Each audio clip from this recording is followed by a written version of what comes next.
All right. Let's have a good one. Our inaugural broadcast. Great. Ready? Yep. Is your switch on?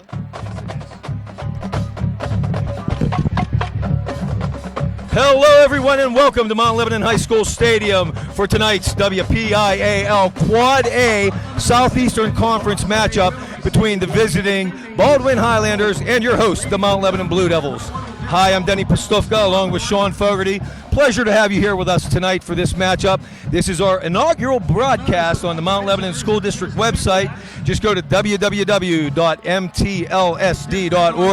click on Athletics, click on Mount Lebanon Sports Live, and follow us at all 4 home games this year. Tonight's matchup brings in Mount Lebanon with a 2-0 record. Both games with identical scores, beating Cannon Mac and Moon by the scores of 48-14. Cannon Mac a conference game, so Lebo is 1-0 in conference play. Moon was a non-conference game. Baldwin comes into the game with a 1-1 record, opening with a loss at Baldwin by a score of 17-14. Bounced back at home last week with a win against Butler.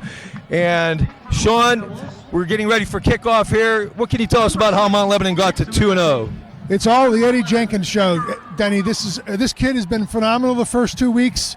A lot of pressure has been heaped on him. He's looked great the first 2 weeks, and we'll see if he can continue. He needs to continue managing things just the way he's done the first 2 weeks, and he's got weapons, and it doesn't have to be all about him. He's got to rely on those guys too. All right, we're ready for the opening kickoff here. Kicking off for Baldwin, number 35, Jake Monroe. Deep for Mount Lebanon, number 6, Nick Tomasi, and number 11, Edgar Perilla. Here we go, folks.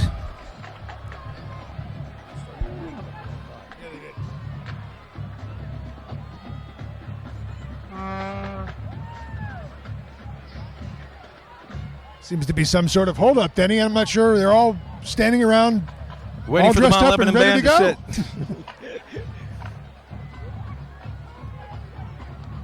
Tonight is Military Appreciation Night here at Mount Lebanon as well, where they're honoring veterans. And there's our opening kickoff, and it's going to be Tomasi taking it to the zone 13. Coming around the right side. And the stop made by Good number open 11, field Tyler tackling. Morgell for Baldwin. Number 6, Tomasi brings it out 9 yards. It'll be 1st and 10 for Mount Lebanon from their own 21. So the Blue Devils get the ball first, and what I'd like to see is a good, long, sustained drive with some score. Some sort of scoring at the end of it. Yes, and they've scored via the run and the air in the last 2 weeks. Correct. Eddie Jenkins hands off to starting tailback David Harvey. Harvey, having an unbelievable early season in 2 games, has started the season, believe this, 6 carries for 155 yards, a 25.8 yard per average carry, and tackle made by Baldwin's number 18, Jordan Allridge, along with free safety number 2, Glenn Ford. Lebo going in their usual no-huddle, fast-paced offense. They're in their Toro formation, meaning they have 2 wideouts, a slot man, and an H-back. A lot of times they'll go 4 wide. And it's going to be Harvey again on the read option. Nice run up the middle. Stop's going to be made by number 18, middle linebacker Jordan Allridge. So far, so good.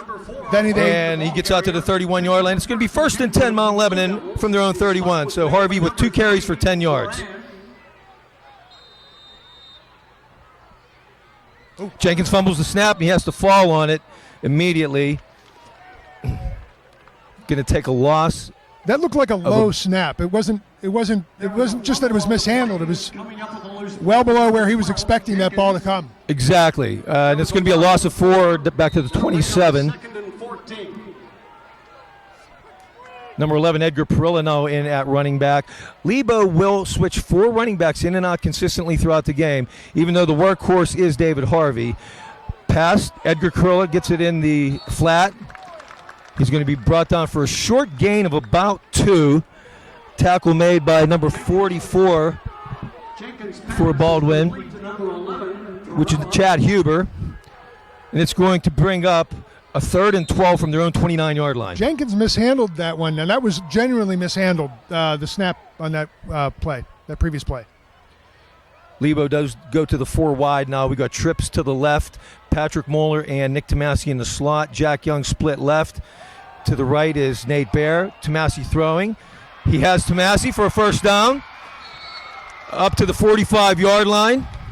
Jenkins' pass is complete to number 6. Tackle made by Baldwin's number 28, Logan Cordell. Needed to pick up the first down, like the way they did it. Get past the sticks, turn around, take the ball, and stay past the sticks. Now we have trips left, wide receiver to the left. Perilla up the middle for a short gain. Stop made by number 44 for Baldwin, Chad Huber. Is brought down by number 44, Huber. After a 3-yard pickup, that'll bring up a 2nd and 7. David Harvey back in the tailback, takes it up the middle. He's going to go. Great run by Harvey. As we told you, he is averaging 25 yards a carry, and he popped a nice gain there on that one. Well, that looked like he could have been tackled much closer to the line of scrimmage on that play. Baldwin's Glenn Ford along with Logan Cordell on the play. 27 yards on that carry for David Harvey. 1st and 10, Mount Lebanon at the 23 of Baldwin. It's going to be Harvey up the middle again. Sheds a tackler. Gets dragged down right around the 10-yard line. It's going to be enough to move the sticks again. Yeah, is that holding? Oh, you said a flag? No. No flag on the play. Okay. I didn't. 13-yard gain, 12-yard gain. It's 1st and 10 from the 11. Lebo still going with a 3 wide to the right. Number 3, Jack Young to the left. Harvey in the backfield. We got a flag before the snap. That's the flag.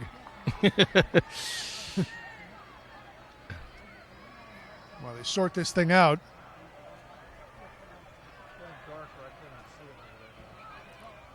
Waiting for the official to give us a signal. Out. Mount Lebanon seems to be walking backwards. Offside Mount Lebanon.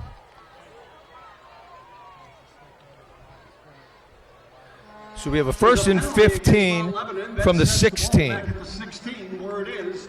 1st and 15.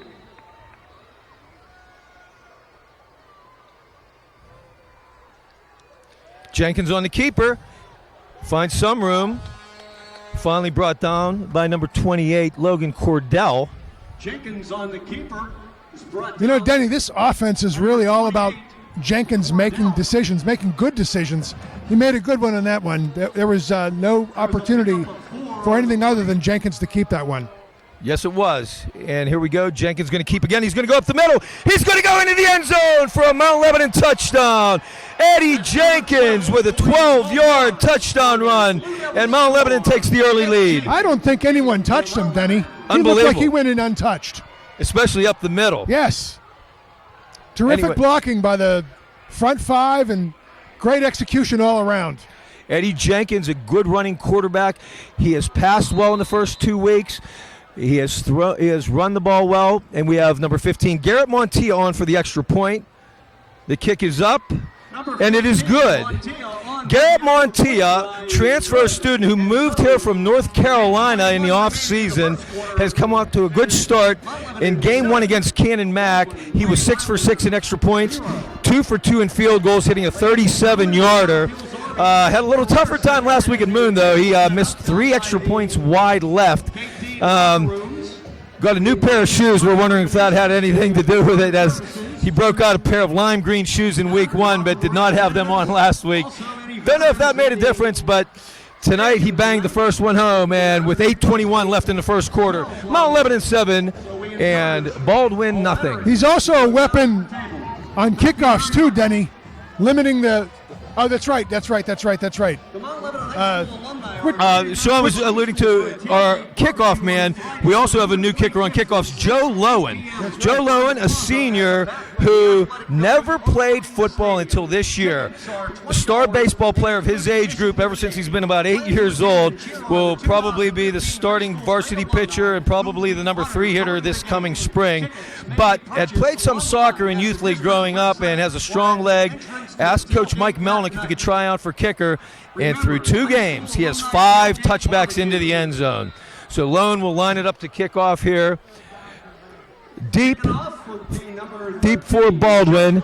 Looks like we have number 7, Vince Persichetti, along with number 8, Nick Altavilla. And here goes Lowen's kick. A long, high kick. And it will be into the end zone for a touchback. Joe Lowen with his 6th touchback of the season. He was a yard into the end zone when he caught that. He tried desperately to kind of tiptoe on the line to keep himself from going in. Receives that kick in the end zone, so the Fighting Highlanders will start 1st and 10 from their own 20. And let's line it up with the skilled players for Baldwin. Quarterback Brandon Schleicher is going to start it off for them. He has 5 touchdown passes in the last 2 weeks, has a good start. Running back number 7, Vince Persichetti. His receivers are number 1, Philip Harding, number 8, Nick Altavilla, and number 29, Mike Seeley. It'll be 7, Persichetti on the carry. Takes it up the middle on 1st down. Yeah, Altavilla was 3rd-year starter, 1st team All-Conference in 2014. It's good to see some continuity with respect to some of these kids picking a sport and sticking with football. Yeah, he's a great receiver. His brother was a quarterback last year, Doug Altavilla, who is now at Mercyhurst. And Altavilla has 5 touchdowns through the first 2 weeks of the season. It's going to be second down and 8. Schleicher rolling, throwing to the right sideline, incomplete. Pass intended for number 1, Philip Harding. Nick Tomasi on the coverage. Eric Kraus was pressuring number 33, who's had a great first 2 games at inside linebacker. I thought he was swallowed up by that mass of blue, but that was not the case. He squeezed out of there, all 5'10" of him. So we have a 3rd down and 8 from the 22. Baldwin's going to line up 2 receivers wide left, 1 split end to the right. Single setback. They're out of the pistol formation. Schleicher drops, looks, rolling out to his left, being chased, throws. Oh, and a wonderful catch by number 8, Nick Altavilla, the all-conference receiver. That's why he's all-conference. That was an outstanding catch. Great catch. Number 6, Nick Tomasi on the tackle, but it's enough for a 3rd down conversion and a 1st and 10. Hold on, we have flags on the field, and Baldwin's walking backwards, so this might be all coming back. I have to say, early on in this game, Mount Lebanon's done a great job in coverage. The receivers have not been getting separation for Baldwin, and that's a testament to what Mount Lebanon's doing. It is, and they've played good defense in the first 2 weeks, continuing tonight. And this is going to be half the distance to the goal line. The ball's going to go all the way back to the 8-yard line.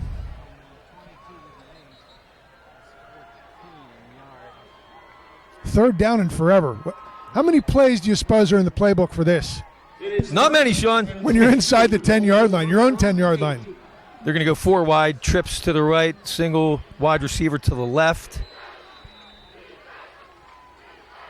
Schleicher has time, throws over the middle, overthrown. Nick Altavilla was open over the middle. Jack Young did have good coverage on the play, though, and it's going to bring up a 4th down. Ran kind of a post pattern there, Denny. Looked like they had him by maybe a step. You make the tackle, that they still don't get the 1st down in that play, but it's a moot point this juncture. Yep. And we have number 9, David Johnston, on the punt for Baldwin. Number 6, Nick Tomasi, back to receive for Mount Lebanon.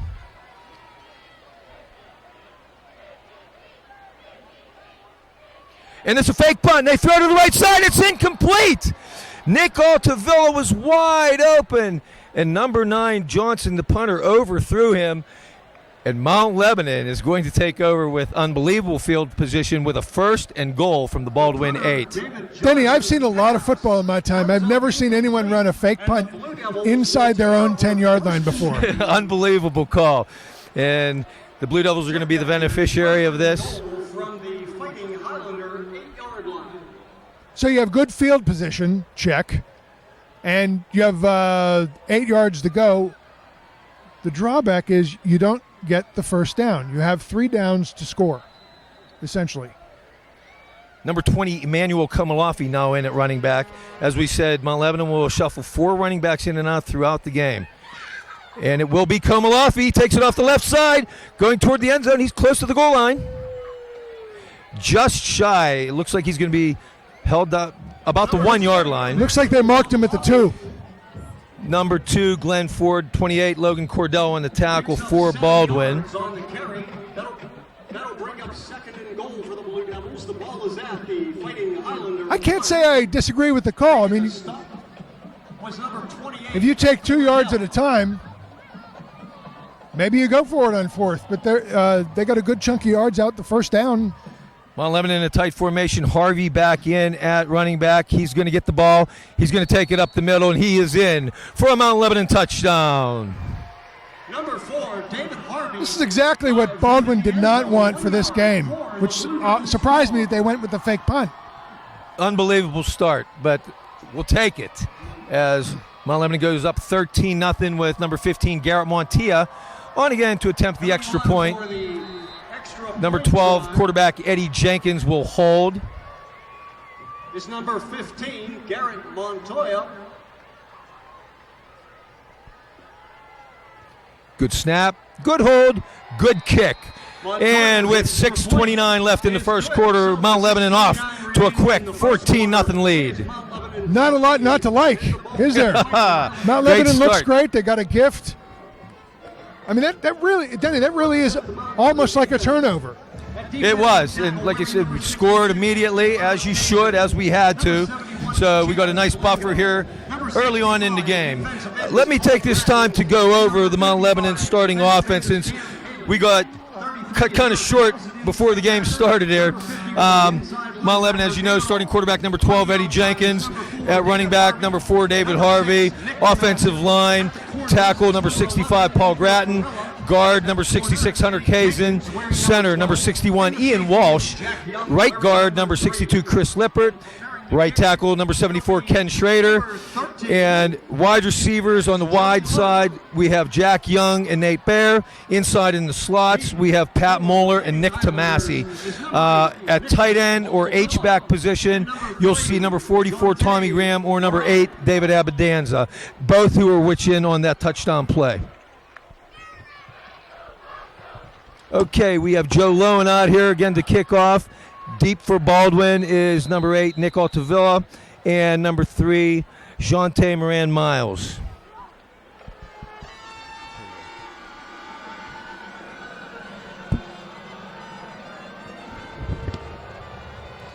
And here comes Lowen to kick it away. Another long, high, beautiful kick. It is about 5 yards deep into the end zone for another touchback. Can't beat that, Denny. That's outstanding. Unbelievable for a first-year kicker. Awesome. Let me outline the Mount Lebanon defense coming onto the field for you now. At defensive ends, number 55, Cam Haley, and number 71, Chaz Blango. At defensive tackles, number 65, Paul Gratton, number 66, Hunter Kazin. Inside linebackers, number 51, David All, number 33, Eric Kraus. At strong safeties, or kind of an outside linebacker in this 4-4 look, David Harvey and Nick Tomasi. At cornerbacks, we have number 11, Edgar Perilla, number 22, Tyler Quado, and at safety, number 3, Jack Young. And Baldwin's going to run it up the middle here. Is that a fumble? Number 7, Persichetti on the carry. And he fumbles, and Mount Lebanon takes over. I thought so. Look, I really couldn't. I couldn't see Number Denny 66, who Hunter came Kazin up with the ball. on the fumble recovery. And Mount Lebanon will have their third possession of the game already. We only have 6 minutes left in the first quarter, and Lebo will take over 1st and 10 at the Baldwin 21-yard line.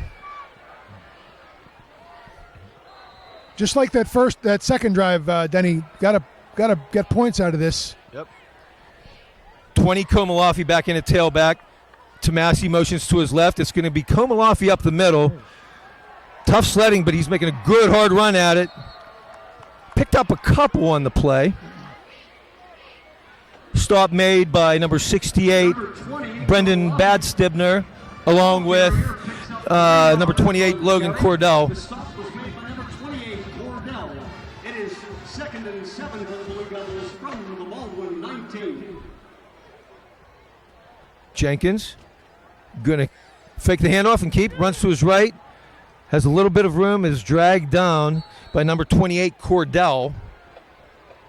Going to bring up a 3rd down for the Spartans, or excuse me, for the Blue Devils.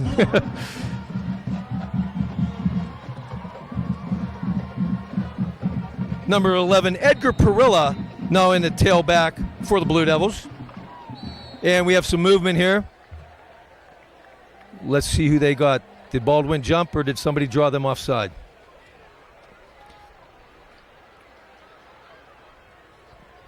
I didn't see anybody jump. No, officials talking it over. We'll take the time right now. Our officiating crew tonight, our referee is John Scoverin, umpire Wardell Kelly, our linesman is Ralph Livesley, line judge Jim Host, side judge William Scott, and our field judge is Joe Wilkovich. It is going to be offside on Baldwin, so it'll be a 3rd and 4 for Mount Lebanon.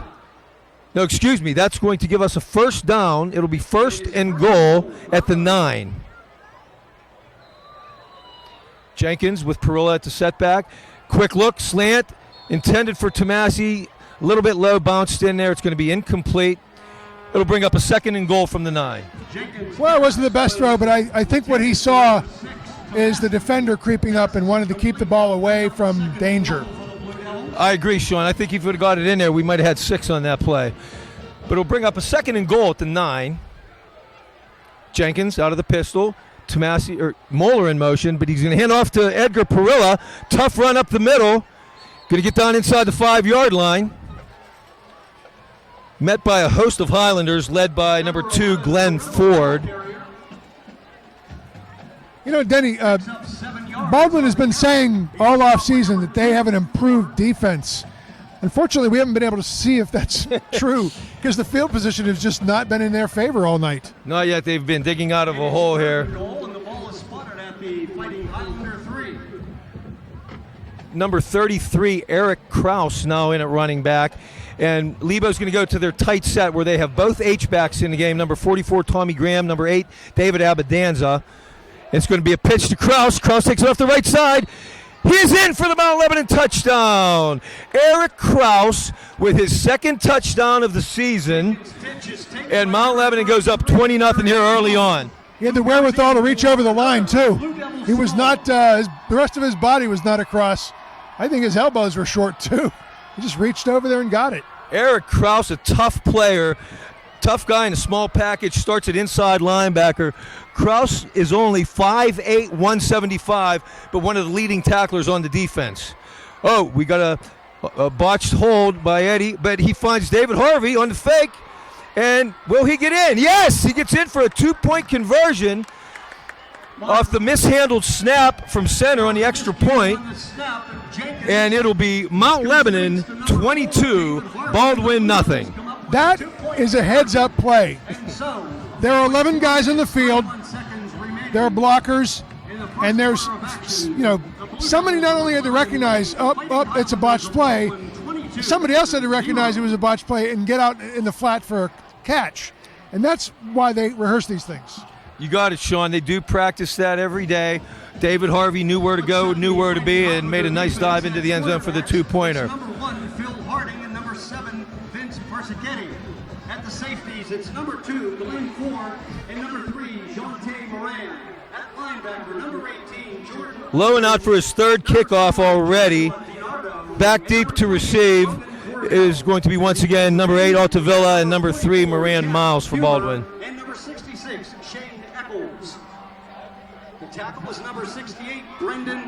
Matt Stimner, and the nose is number 56, Zach Brown. And What a now, beautiful night for football here at Mount Lebanon. Partly cloudy night. We have 73-degree temperature here at kickoff.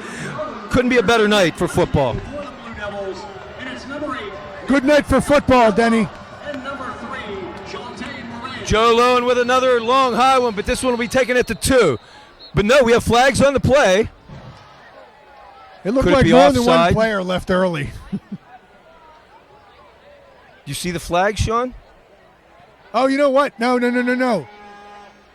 did not blow the whistle to start the play. He kicked too soon? Yes.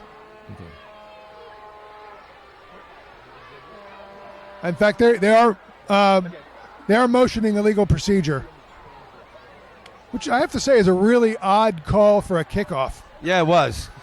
But who knows? Maybe this time he'll get another touchback by getting a second opportunity. Blue Devils were offside on the kickoff. So once again, number 13, Joey Lowen, tees it up. Deep number 3, Jonte Moran. Number 8, Nick Altavilla. So this will test the young man's foot. There you He's go. got to kick it another 5 yards. He's done that already this evening. Yes, he did it last week at Moon and moved back 5 and still hit the end zone. Another nice kick. It's going to be Altavilla from his zone 2.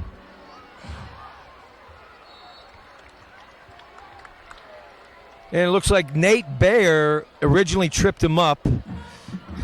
And Baldwin will have it 1st and 10 from, looks like, their own 23-yard line. I wonder if it's time for Baldwin to change tactics. I know it's early in the game, but they were running a lot of plays, and they're already way behind. They got to put together a sustained drive here, or it's going to be a very, very long night to what's already been a very long quarter. You got it. And let's see what they do here to try to dig out of this hole.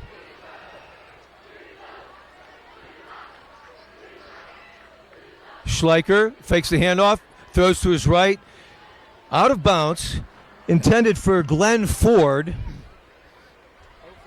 He threw that ball off his back foot, rolling to his right. It didn't look like he was in position to throw a really good ball on that play. No, you're right, and I think a lot of it had to do with number 55, Cam Haley, putting the pressure on that play, making him get rid of it quicker than he wanted to. But we have a 2nd and 10 now from the 24.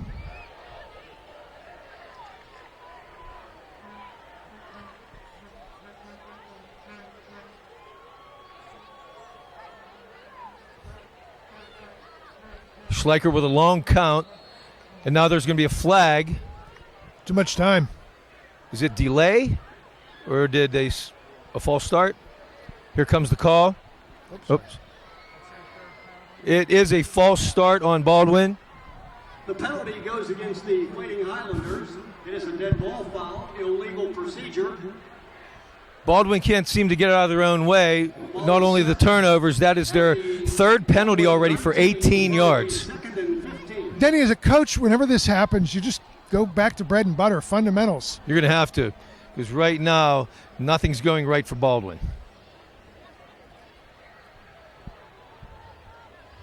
Schleicher with a sidecar to his left, 4 wide. Straight drop back. Now he's going to roll to his right. He's going to have to keep it. Oh, good hit on the play, but there are flags on the play as well.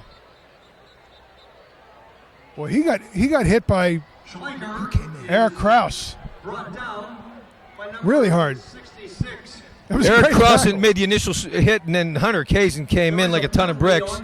There is a penalty on the play, though. And Baldwin's walking backwards, so this may be another one. Ugh. They may not have to roll any more tape to watch this next week. They have plenty to look at already. I'm telling you. Officials are sorting this one out. You know, Denny, it surprises me that first week when they lost, when Baldwin lost to Ambridge, I'm sorry, they were clearly, they felt they were a better team.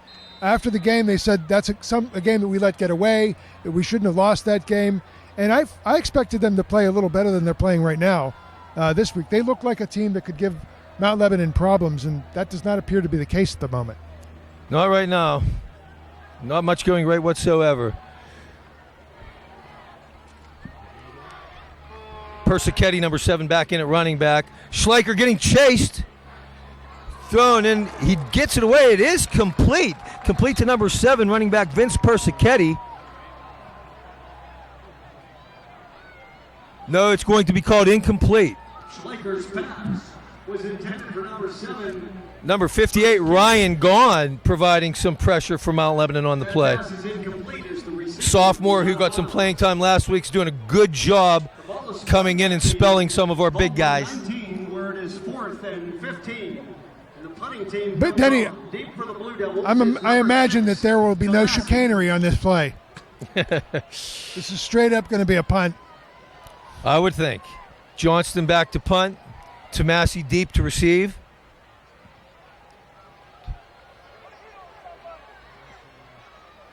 He takes it his own 40, and he's going to lose a little bit on the play. Wanted to stop it from getting a big roll. So 41 yards on the punt. He'll lose 7 on the return. And Mount Lebanon will take over 1st and 10 from their own 33-yard line. Nicholas Leckott. Great open field tackle, by the way, Denny. Yes, it was. That was if Baldwin's looking for one thing that they've done right so far, that was a good play. We got Tomasi, Moeller, and Bear split to the right. Jack Young to the left, and Jack Young's going down the sideline. Had a step on him, but the ball was overthrown, incomplete. And folks, we didn't mention, we didn't have a chance before the game. Jack Young had a breakout week last week at Moon. 4 catches, 184 yards, all 4 going for touchdowns. He has a highlight reel that I'm sure the D1 coaches are going to be licking their chops over after last week's game. Second down, here comes Komalafi up the middle. He's going to get about 4 or 5 on the play. Not a bad run. There's a lot to like looking at the tapes from the first 2 games, Denny, and there's a lot to like so far in this game. Yes, there is. They continue to roll. On the carry. He is stopped by number 18, Aldridge. Harvey back in at running back. As we've said a few times now, Lebo will shuffle in all 4 running backs. Going to show you the 4th running back, Eric Krause, actually the one scoring the touchdown. Timeout, Mount Lebanon. A reminder, Mount Lebanon High School alumni tailgate. I'm not sure what prompted the timeout, Denny. There's nothing amiss. All the personnel was there. They didn't look disoriented or everything looked on the up and up. Yep. Well, we have a timeout here, Sean. A few announcements. Tomorrow's JV football game against Baldwin will be at 10 a.m. at Baldwin. Congratulations to our girls volleyball team for defeating McKeesport this week. The girls will be at home this Tuesday against Baldwin. Come out and see some great volleyball action. The boys soccer team will be in action tomorrow in the stadium here against Bethel Park. JV will be at 2:30, varsity at 4 o'clock. Good luck, soccer team. Set up down by the visitors' locker room. That's gate D. Stop down to see. Should be the recruiters from good weather tomorrow, I think. Some clouds, possibility of showers. Been a beautiful last 3 or 4 days. And to let you know, we had a wonderful Mount Lebanon Touchdown Club tailgater before the game today. Before each game, right outside the school building here behind the visitor stands. $10, all you can eat. What a wonderful tailgate. We had over 100 people today. Back to action. Jenkins looks, throws down the sideline to Jack Young. It's intercepted. Picked off. That's going to be number 7, Persichetti, on the return. Had great coverage on Jack Young. Stepped in at the last second and had a very nice return on the play. Although there is a flag back at the Baldwin 36-yard line. Danny, that's the same play they ran before. The ball was a little underthrown, but Persichetti just made a good play on the ball. Very good play on the ball. And he got some help on the blocking, which may be why we have a flag. Could be. With the speed of Jack Young, yeah, if he could air it out a few yards further on that one, we might have 6. But another penalty against Baldwin. They're snake bit tonight. Illegal block on the return.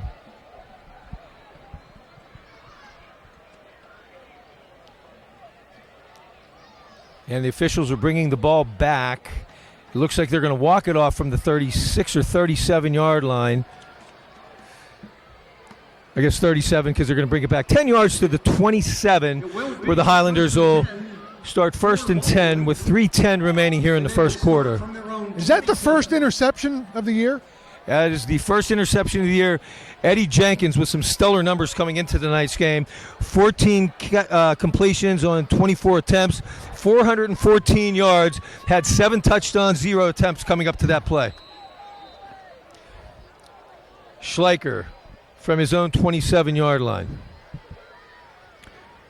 Going to hand it off. And no running room there for number 9, David Johnson.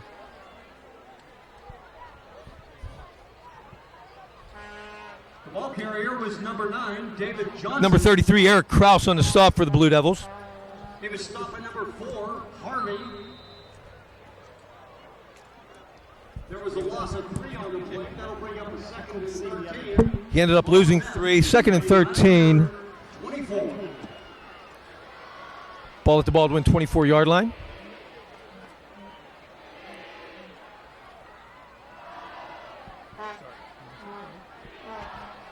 Schleicher gets hurried. He will complete it to Johnston over the middle, but gets met immediately Schleicher's pass. by number 55, Cam Haley.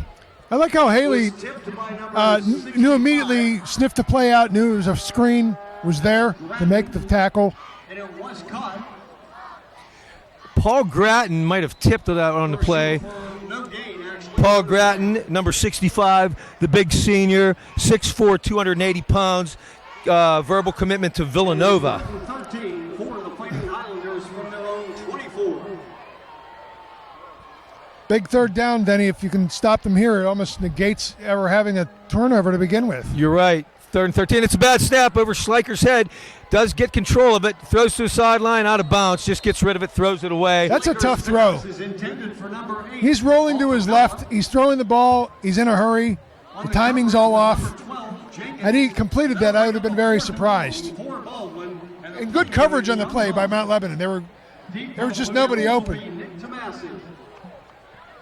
So David Johnson will be on the punt once again. Tomasi, deep to receive.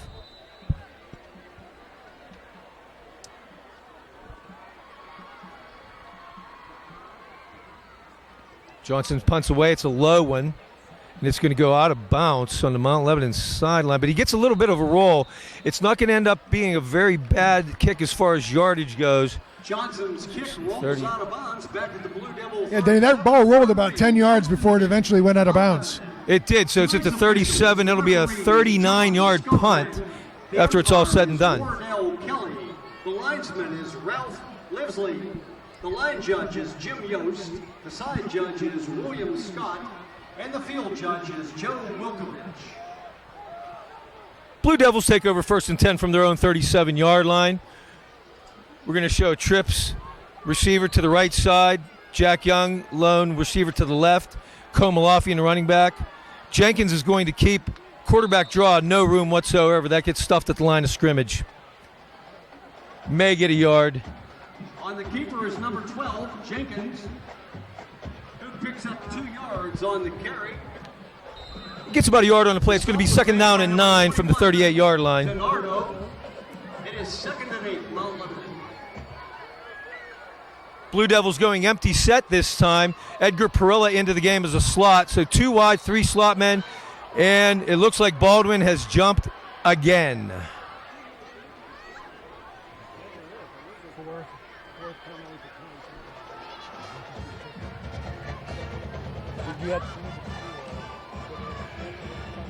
That's Chad Huber, offside.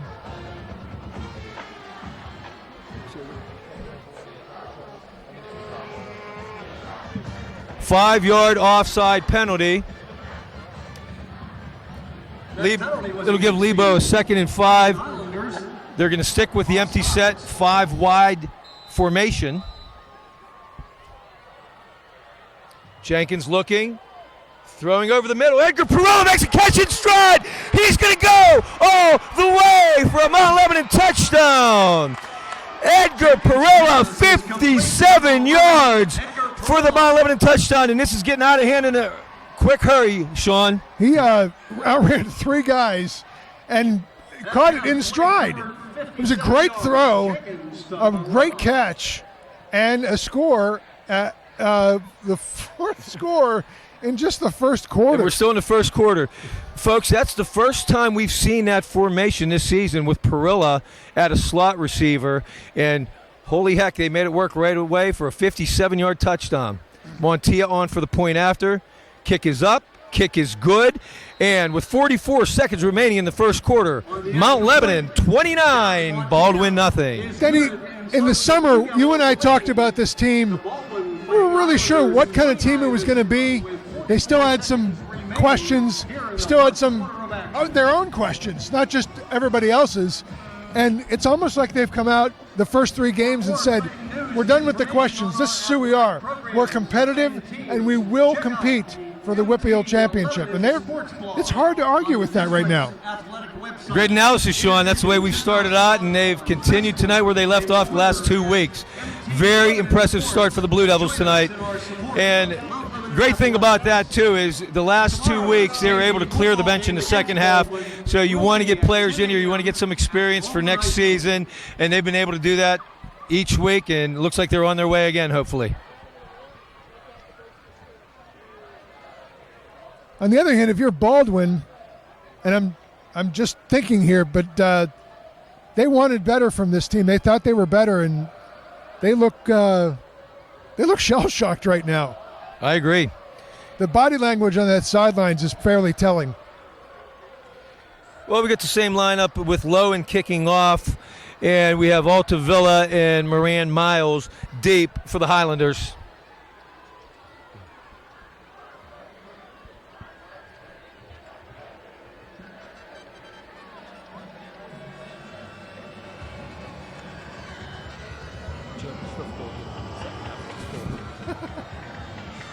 Another long high kick by Lowen.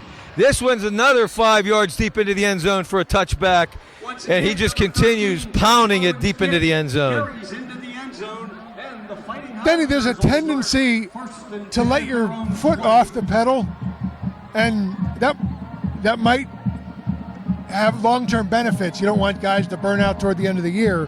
But on the other hand, you have a lead. Every down is experience for these kids. You got it, Sean, and they've been working hard all summer, all camp, and it's great to see everybody getting an opportunity in the way that this Mount Lebanon offense is clicking. So it's going to be 1st and 10 from the 20. Schleicher's going to drop back. He's looking down the left sideline in a streak pattern. It's going to be complete to number 1, Philip Harding. Had a couple steps on number 22, Tyler Quado. And that's going to be a completion of 30 yards up to midfield. That play covered 30 yards. It will be 1st and 10 for the Fighting Highlanders. Wait a second. We have a At midfield. huddle by the officials here. Is there a chance this was not a completed pass? Did they think he trapped it? Let's wait and see what we have here. I have to say, that was a good throw. They are going to call it incomplete. Baldwin cannot get a break. Wow. So, folks, we are actually on the Baldwin side of the field, and these folks are not happy. They haven't seen a lot to like here, and that they really didn't like.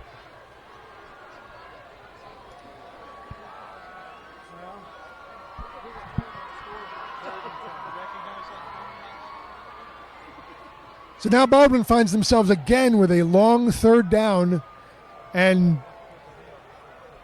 you got to know that Mount Lebanon knows what's coming. It's not like they're going to be running. Persichetti back in at running back for the Highlanders. Schleicher's going to keep, has nowhere to go. Hit in the backfield by a host of Blue Devils. Paul Gratton was the first to make contact. David All coming in as well. On the keeper. Baldwin just can't seem to get it going. So they're going to let the clock run out for the end of the quarter. Ball's back on the 14-yard line now.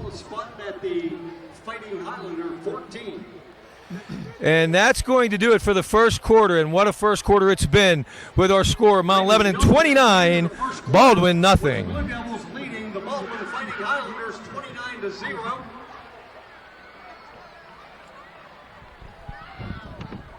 Ladies and gentlemen, on October 11 at 2 p.m., the Mount Lebanon School District will hold a dedication ceremony and community open house to celebrate the completion of the new high school buildings.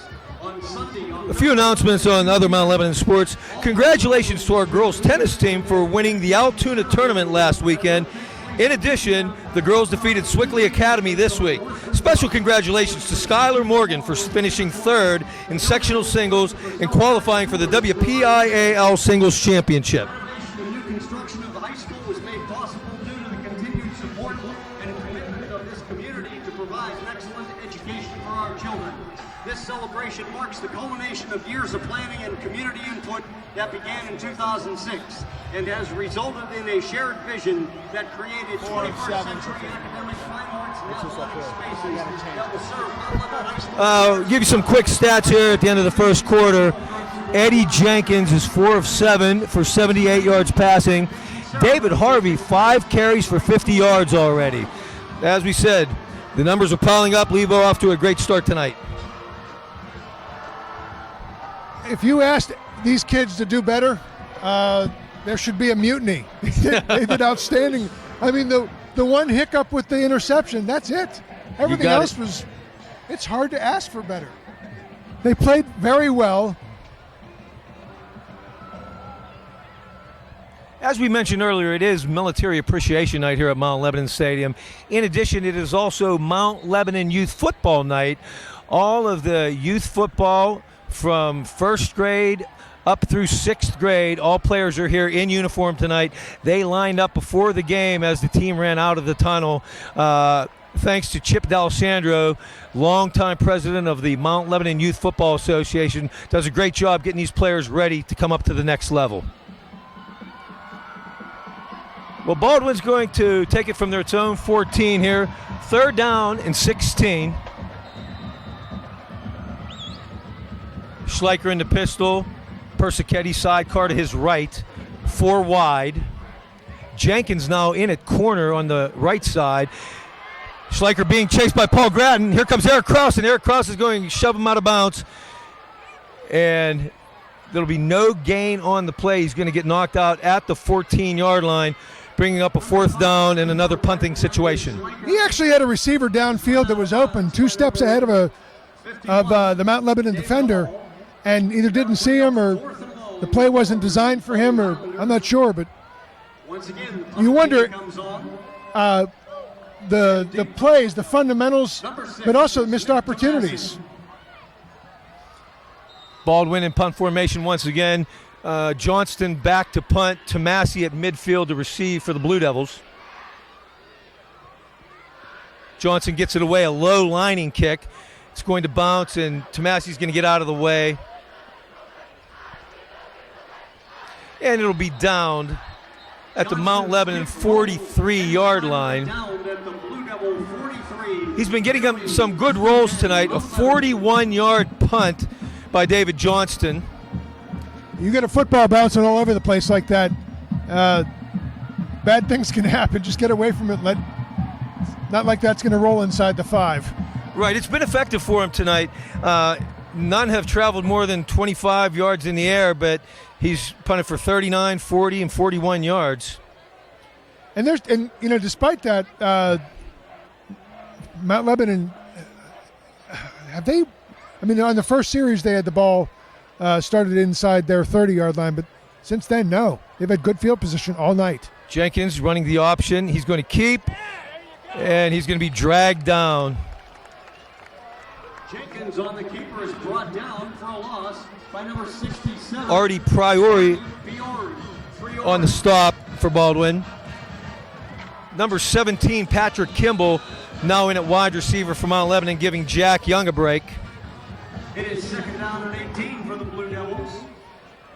And Perilla in at slot in place of Moeller. Another flag, and don't tell me, is Baldwin offside again? Yeah, they looked awfully eager on that play. Two guys moved early. Baldwin now 6 penalties for 38 yards. The penalty is Going the wrong way. against the Fighting Highlanders. The call is offsides. That'll move the ball up to the Mount Lebanon 41. First and 13. Jenkins, quick bubble screen to Tomasi, nowhere to go. Met by 2 or 3 Baldwin Highlanders. Philip Harding and Glenn Ford on the play. That's the first really good team defensive play I've seen Baldwin make all night. Yes, they came to the ball. Jack Young now back in the game at wide receiver for the Blue Devils. Perilla staying in the game at a slot receiver, so we have the empty set 5 wide once again.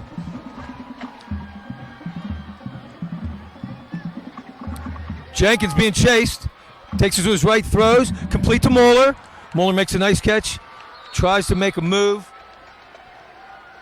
and going to be brought down by number 7, Persichetti. It will be good for a Mount Lebanon first down. The ball is in Baldwin territory at the Baldwin 42. First and 10. 17 yards on the reception by Moeller. First and 10 Mount Lebanon from the Baldwin 42-yard line. Jenkins fakes, looks, has Jack Young. Oh, it's underthrown, incomplete down the right sideline. Persichetti on the coverage for Baldwin.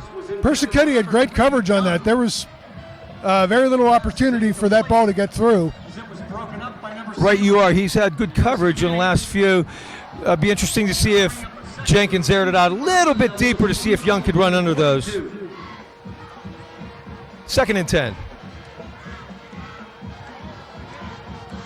David Harvey in the backfield. Jenkins is going to fake to him, keep off his left side. Not much running room once again. Coming up to make the stop for Baldwin, it looks like number 28, Logan Cordell. Baldwin's Joshua DiNardo had a shot at him early and missed at the feet. Still going to be third and 10 from the 42.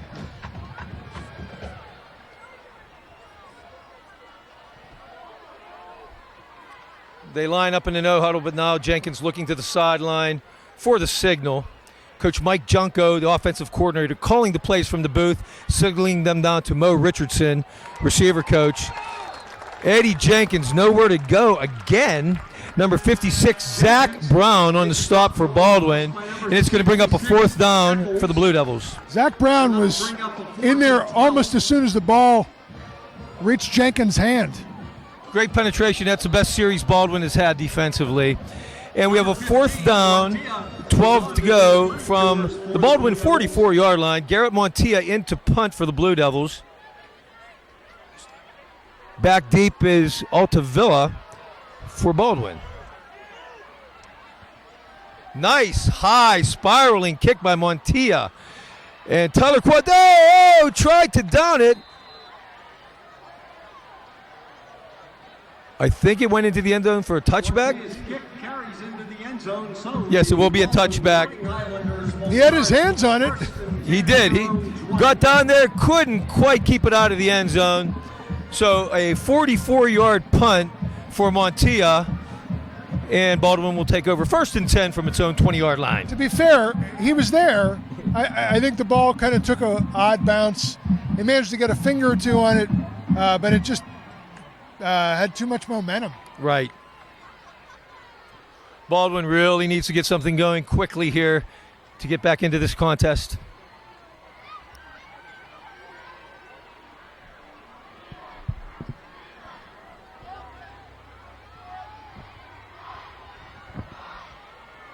Schleicher calls out the signals from the pistol formation. Baldwin from their own 20. He's going to throw. Looking to his right side. He's going to loft one down the right sideline. Has a receiver. Number 1, Philip Harding. It was overthrown. Out of bounds. Edgar Perilla on the coverage for Mount Lebanon. Harding was already a step or a step and a half out of bounds when that ball reached him. That would not have been a catch anyway. And that was really the only place to put the ball, granted where the coverage was. Yes, Edgar had step-for-step coverage. Did a good job on that play. For the Fighting Highlanders from their own 20.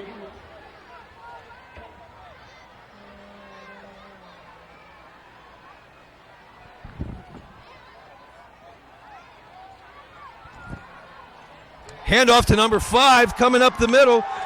That's Brandon Schleicher.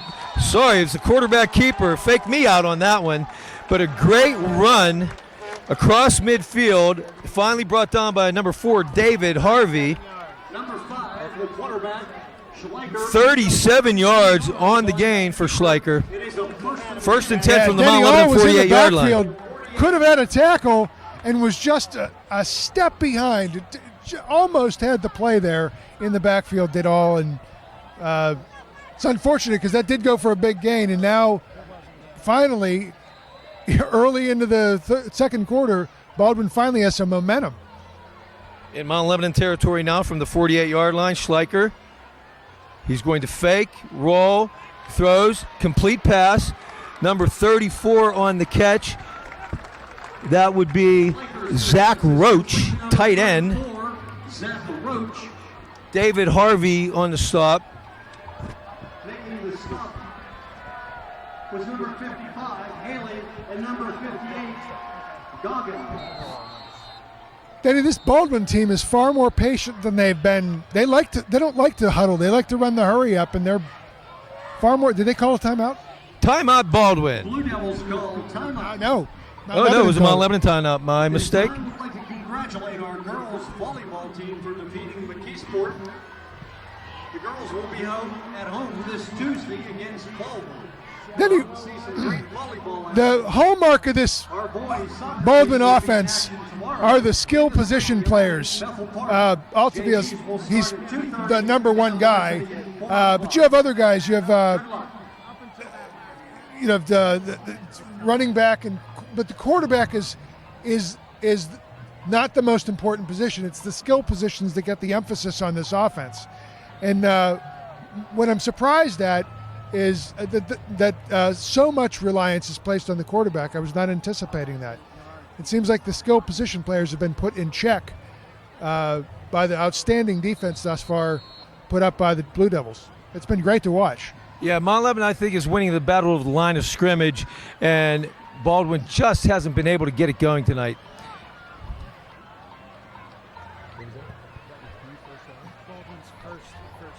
That was Baldwin's first down of the night, by the way, the run by Schleicher, folks.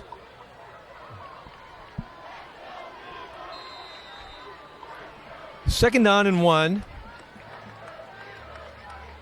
Schleicher throws over the middle, complete.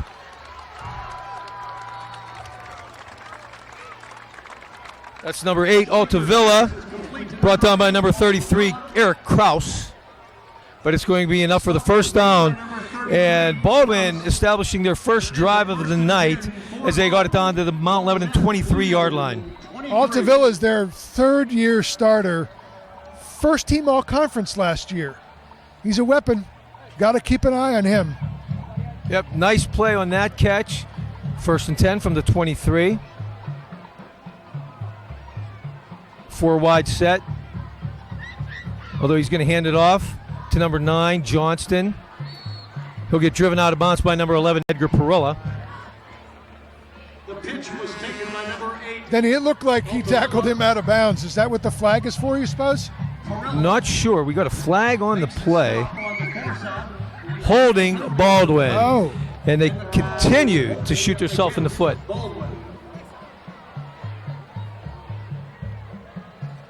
That'll be Baldwin's 7th penalty for 48 yards. Denny, 7 penalties in a game is what A you lot. get for a whole game. I know. We're not even through the first half. 7 minutes remaining till halftime, actually. some of these penalties are I mean, a holding penalty, for example, it's not just a lack of discipline. It may be that the Mount Lebanon defensive line is causing so many problems. That's their only recourse is to hold, to keep their quarterback from getting planted in the ground like a tree. And they're going to walk it back to the Baldwin the Mount Lebanon 38-yard line.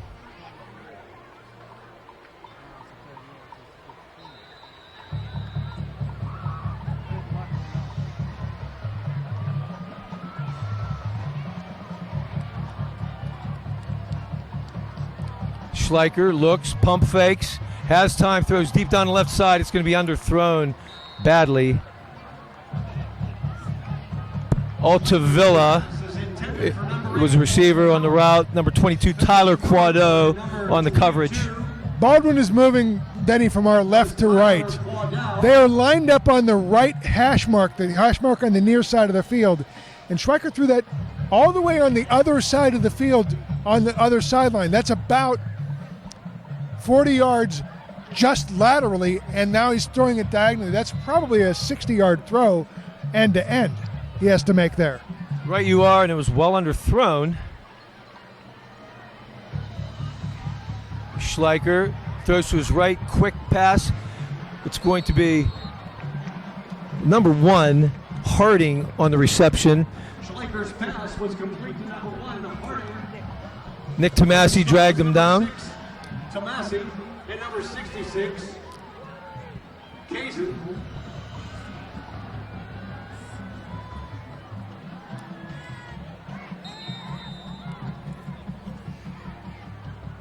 No gain on the play. That'll bring up 3rd and 23.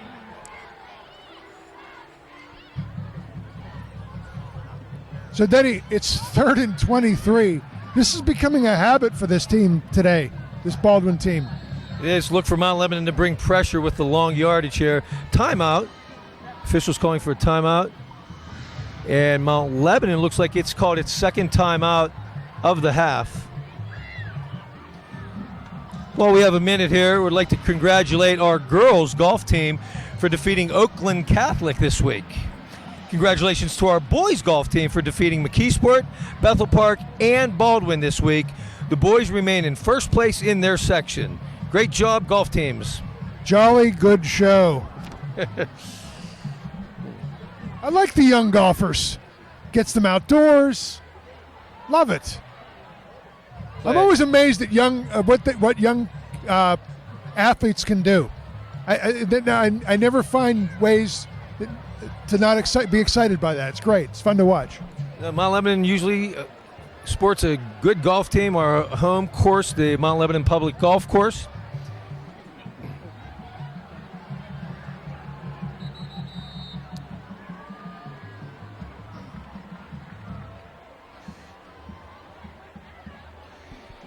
And Baldwin's facing a 3rd and 24 here on the Mount Lebanon 38-yard line.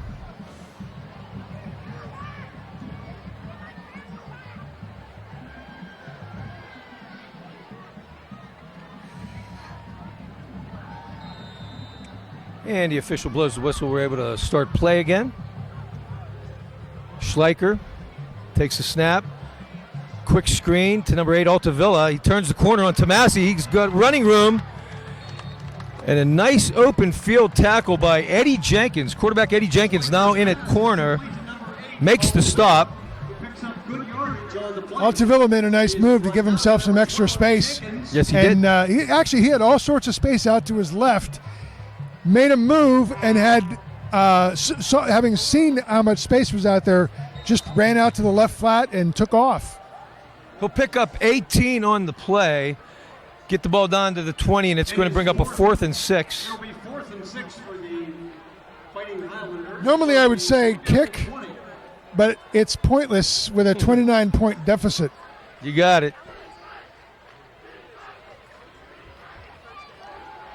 Schleicher has time, pumps, looks, ball tipped, and falls incomplete.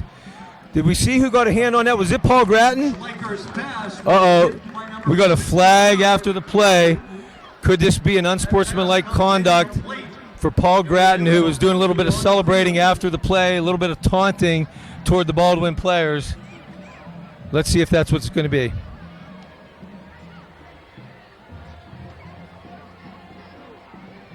And here comes the call. You like the enthusiasm, but when it costs you, coaches generally don't like that. Official hesitating to make the call. Eric Campbell, defensive coordinator of Mount Lebanon, having a word with him, and they are calling personal foul for unsportsmanlike conduct. The penalty is unsportsmanlike conduct against one of the Blue Devils. And this will go half the distance to the goal. Ugh. And it'll be first and goal Baldwin from the Mount Lebanon 10. Can't be making mistakes like that. No, and that's a self-inflicted wound. That's not, nobody made anybody take that penalty. It's not a penalty you have to take like interference. Fourth down, ball over on downs, and you do something like that. Oh, boy.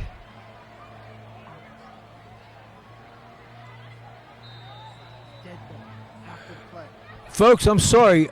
The fact it was called a dead ball foul after the play, Mount Lebanon will still take possession after the 10-yard penalty. Emmanuel Komalafi running on the play, but we have another flag on the play. This is starting to look like the Baldwin game last week. There was a flag thrown every other play, to the point that the PA announcer was joking around over the PA system about it. And number 66. This appears to be going against the Blue Devils. It is against the Blue Devils, and the call. We're going to be going back, holding. We'll get half the distance. It'll go back to the 5-yard line, I believe. Actually, no, they're taking it inside the 5. So Baldwin, Marked off half the distance to the goal. in the offseason, Looks like the ball to upgraded the their own defense. 3-yard line. And this is where you want your defense to be to make plays in this position of the field. But Mount Lebanon has obviously played very well tonight. We'll see if they can continue. Komalafi, the ball carrier, takes it off the left side for a short gain. Gives us some breathing room. Once again, it was number 20, Komalafi, the ball carrier, who was brought down after a short gain by number 61. Oh, bad snap. Jenkins fumbles. Ball loose. It's on the ground. Baldwin recovers. Never got the handle on that one. It was a high snap over his right shoulder. Couldn't hang on to it. That's Jordan Ulrich with the recovery. Finally recovered by middle linebacker of Baldwin, number 18, Jordan Ulrich. And they're going to have it first and goal at the Mount Lebanon 2. So again, when you want to find out what your boys are made of, it's not on the goal line, but they're going to have to make 4 stops from this position to keep Baldwin from scoring and more to preserve the shutout. Well, let's see if they can do it. First and goal from the 2, 3 wide, a tight end set up like a wing back.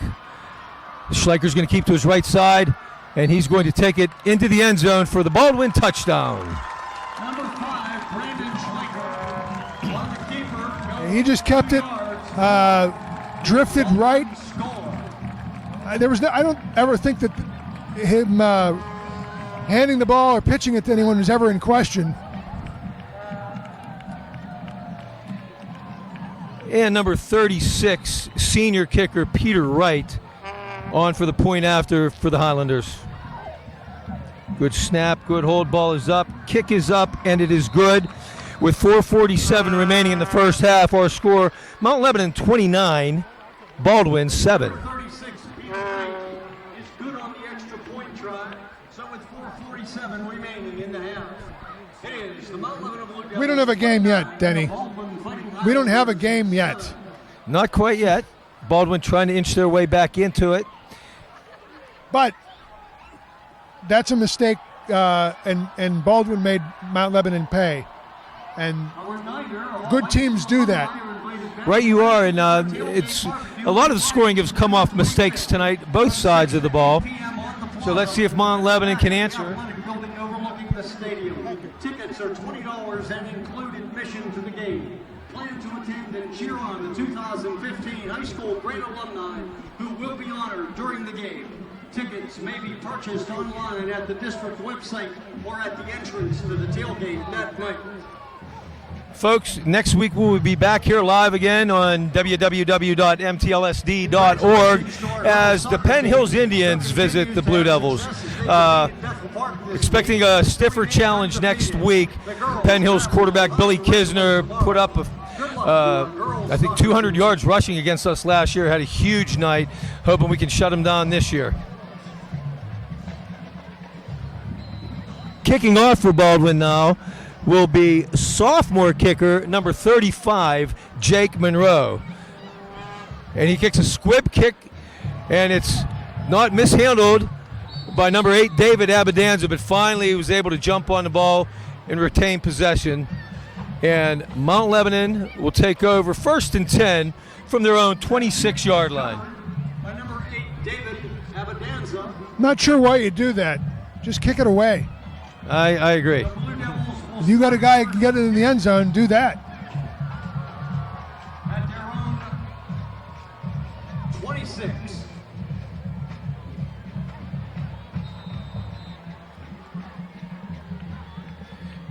Jenkins brings his crew back on the field. Number 8, David Abadanza, stays in the game. He'll line up as an H-back right now. Handoff goes to number 4, David Harvey. Bounces it outside to the right.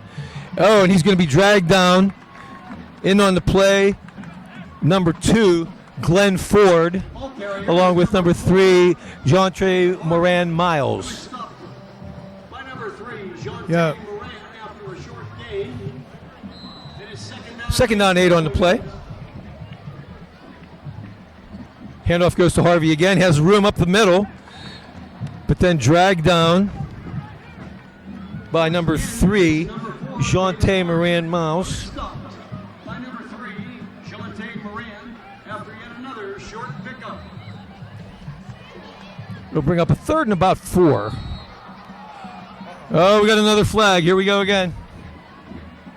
And Baldwin's walking backwards, so We haven't called Jonte Moran's name all night for Baldwin. He's the Woodland Hills transfer. Looked really good in the last 2 plays. Making the last 2 tackles.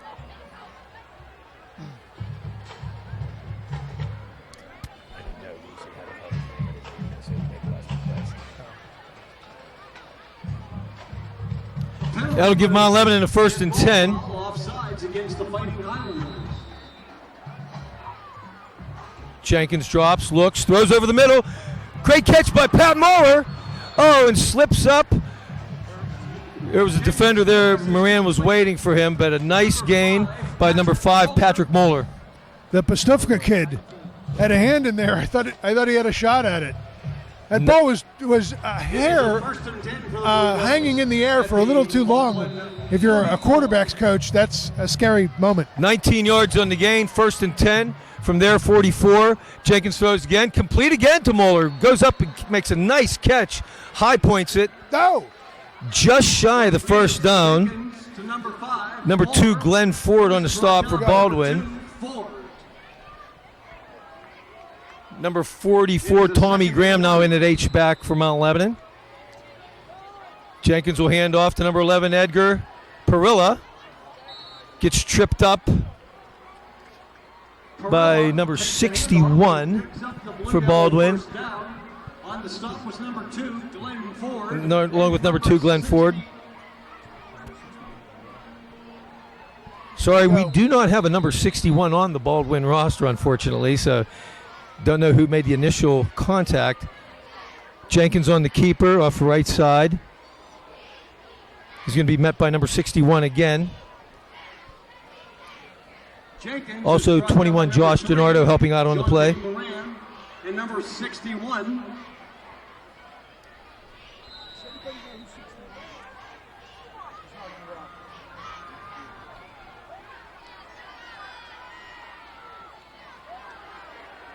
Good hard run by Emmanuel Komalafi, dragging tacklers with him. finally pulled down by number 56, Zach Brown, but man, Emmanuel Komalafi dragging 4 or 5 guys for an extra 10 yards. Denny with a 29 points so far is a lot to like. That's the play that made me smile so far is that play right there. Here he comes again up the middle, another good hard run. Breaking a tackle, finally brought down by 2 guys. 18, Allridge, and had some help from number 56, Zach Brown. 2nd and 6. David Harvey now in the game, busted up the middle, into the end zone for a Mount Lebanon touchdown. David Harvey takes it in 8 yards, and Mount Lebanon now up 35-7. Denny, you got to credit the Blue Devil offensive line. They've played really well tonight. They're making holes and pushing this defensive line, this Baldwin defensive line, all over the place. That was supposed to be an improved unit for Baldwin. Montia's extra point is up. It is good. With 2:10 remaining in the half, Mount Lebanon 36, Baldwin 7. Montia's kick is good. So the Blue Devils lead. So David Harvey with 2 touchdowns on the night, 4 on the season now. Having a great year, the junior running back. Congratulations to our girls tennis team for winning the Altoona tournament last weekend. In addition, the girls defeated Swickley Academy this week. Special congratulations. Mount Lebanon takes it 74 yards in 8 plays on the drive. On that touchdown, Denny, that Baldwin front 7 looked defeated, tired, Good luck. done. Getting worn out here on the field a lot tonight.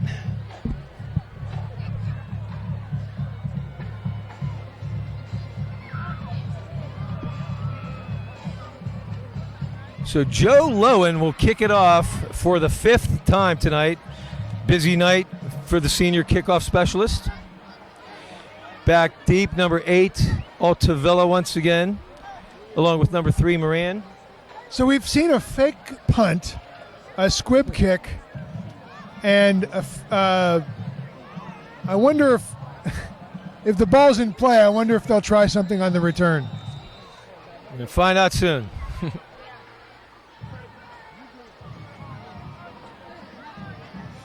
Remember, Lebo fans, once again, tomorrow morning, 10 o'clock, the JV will be at Baldwin.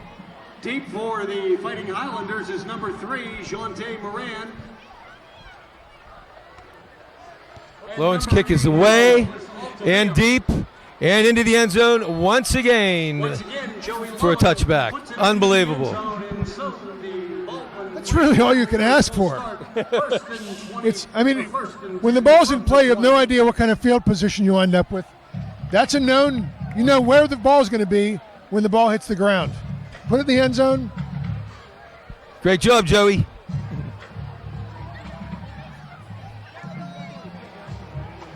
It looks like mostly Mount Lebanon first unit still in the game on defense.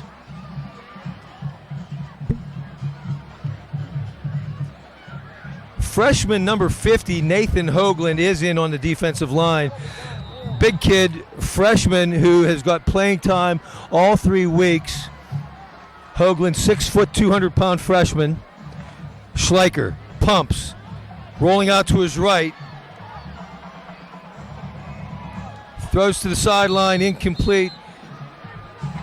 Just overthrowing Glenn Ford on the play.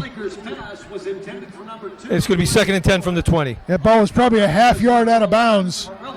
It would have been a miraculous catch if anyone were to get it to it, which is a testament to the coverage unit for Mount Lebanon that has done a great job all night keeping that much talked about talented wideout core and really the whole Baldwin offense is in check all game. 2nd and 10 from the 20.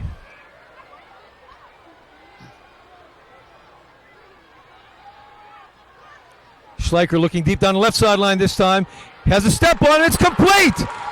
Number 1, Philip Harding had a step on Tyler Quado. It's going to be a big gainer. 47-yard gain. Denny, you want to talk about all the time you spend with your quarterback's coach for that moment right there. That ball was thrown to the receiver in stride, a perfect spiral. Great throw. Great throw, great catch. 1st and 10 Baldwin at the Mount Lebanon 34. Schleicher's going to throw to his running back Persichetti. Breaks a tackle. Can try to take it outside and pushed out of bounds by Edgar Perilla. May gain a couple on the play. Cam Haley was putting pressure on the play. Blue Devil defense doing a great job stringing that out. The only place to go was out of bounds.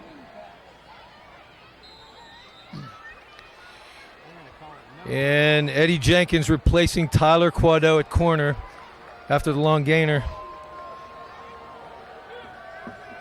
It is 2nd down and 8 from the Blue Devil 32. Schleicher fakes the handoff, throws down the right side and has a man. Oh, incomplete. In and out of the hands of Nick Tarson, who had 6 if he hangs on to that one. Schleicher's pass was intended for number 10. The pass was a little not beyond his reach, but it would have required a little more effort to get that one than if it were in the breadbasket. But it was catchable ball. You got it in Mount Lebanon Shame, that would have been corners. 6. Mount Lebanon corners. Got to tighten it up here a little bit.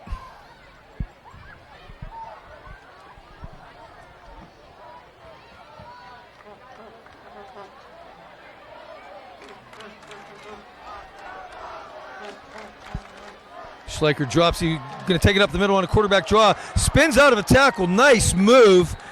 It's going to be enough for the 1st down. Cam Haley and Nick Tomasi both coming together on the tackle. But a nice run by Schleicher up the middle. I think Baldwin may have called a timeout. We have a timeout on the field. Baldwin with 1:28 left in the half. Mount Lebanon 36, Baldwin 7. Schleicher's carry did pick up the 1st down for Baldwin. And we have a timeout called by Baldwin.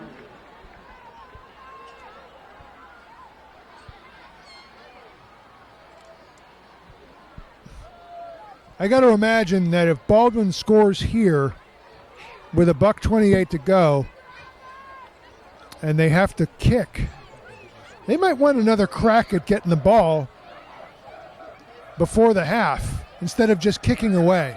But they still have some work to do. The ball's only on the 17-yard line.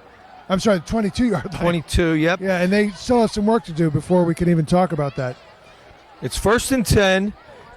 They have 2 timeouts remaining. Mount Lebanon with 1 timeout left in the half. Schleicher rolls. He's getting chased. Grattan putting pressure on. He has to throw it away.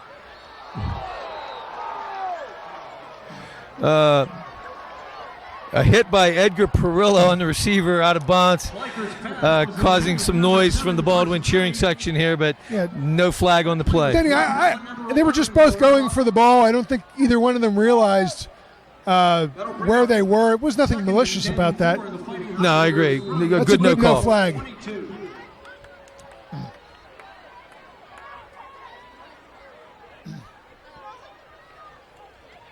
Baldwin has been working the right sideline quite a bit on this drive, but really all night.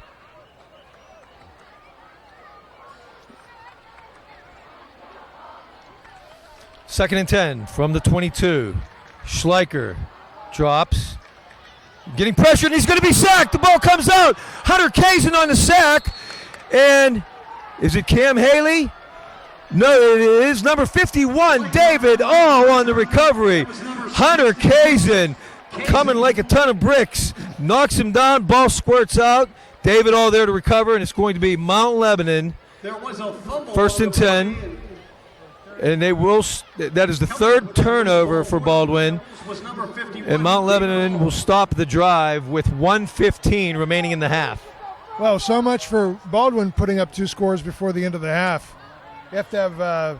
It helps to have possession, although there are other ways to score. But that was not helpful for them if that was their aspiration. Well, 1:15 left. Let's see if Mount Lebanon tries to put another one up, or they aren't going to be conservative. There's an empty set, 5 wide, so they are going to try to attack. Jenkins throws across the middle. Oh! Edgar Perilla wide open in the middle. Ball just beyond the fingertips. Incomplete. It'll be 2nd and 10. Baldwin dropped their whole secondary, and he walked right through the center of that. There wasn't a player anywhere near him that would surely have been a touchdown had he caught that in stride. And it was a catchable ball, Dan. I was going to say the same thing. I mean, it was a little in front of him, but I think it was a catchable ball.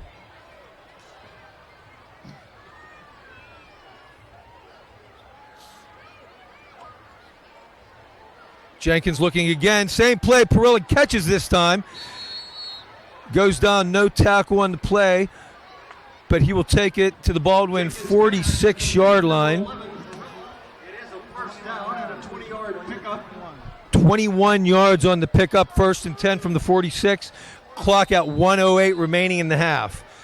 Empty set, 5 wide. Jenkins looks. Has time now. He's getting chased.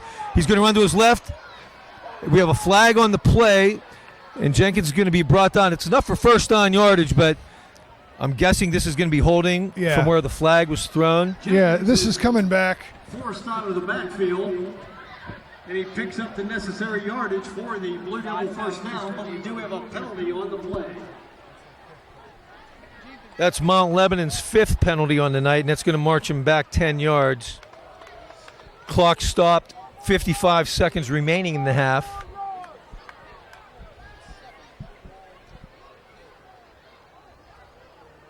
I like that the Blue Devils are aggressive here. I don't. You can talk about running up the score, but you know these kids only get a limited amount of playing time, and stop playing this way until they stop you. And we have whistles before the snap again. Timeout? Looks like a timeout, Baldwin. Both teams with 1 timeout remaining in the half now.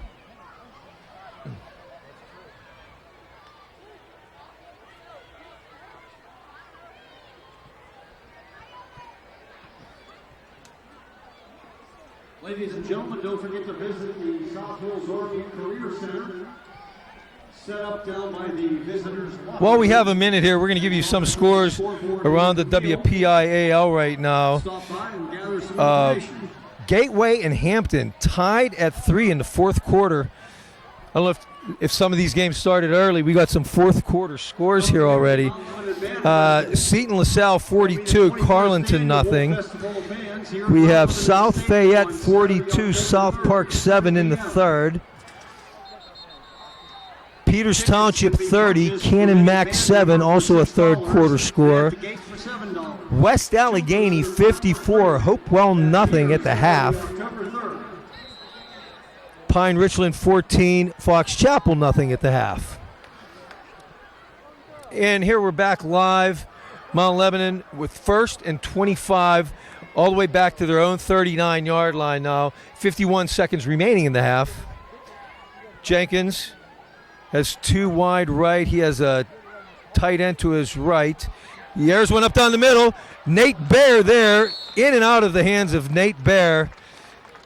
Had a step on the guy, got both hands on the ball, couldn't come down with a catch. Yeah, Phil Harding was there. On coverage for the play was Phil Harding. Yeah, he wasn't the only one there. There were 2 other guys there beside him. That was a dangerous place to put the ball, but it was on target. 2nd and 25 from the 39 now. Going to have Jack Young split to the right, Tomasi in the slot. We got an H-back on the right in the wing tight end position, Tommy Graham. Nate Baer wide to the left. Komalafi coming out of the backfield. Jenkins rolls right. He's looking, trying to find an open receiver. Has time, throws back across the middle of the field. A wide open Emmanuel Komalafi, and he's going to go. He's being chased. Makes a nice move and gets brought down at the 20-yard line. What a play.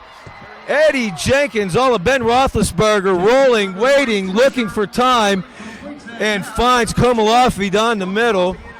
They're going to line up right away. Jenkins under center now. A rare look under center. We got whistle. Oh, it's because he's going to stop the clock with a spike with 26 seconds remaining in the half. We'll have a 2nd and 10. The long pass there? What's not to like? I mean, Jenkins looks left, didn't see anything he liked. He rolled to his right, bought himself more time, and then looked all the way back up to the other side of the field where he found a wide open receiver, and then the receiver making moves downfield. What's not to like about that play? Jenkins snaps, looks to the end zone. Nate Bear there. Touchdown! Comes up with a great catch in the left corner of the end zone. Going up over number 1, Harding. Nate Bear with his first catch of the season, and it goes for a touchdown. 21-yard touchdown, Eddie Jenkins to Nate Bear. That's a great throw. Really fun to watch. Great throw, great catch. Yeah. And then the vertical leap, too. That's the other thing you like. He got up there. Nate Bear, tall boy. I think he's 6'3". Let's see, we have him listed here at 6'2", 185. But yes, he did get up nicely for that ball. And Montilla on once again for another extra point try. Out of the hold of Jenkins. Good snap, hold is down, kick is up, and good. And with 21 seconds remaining in the half, it's becoming a blowout. Mount Lebanon 43.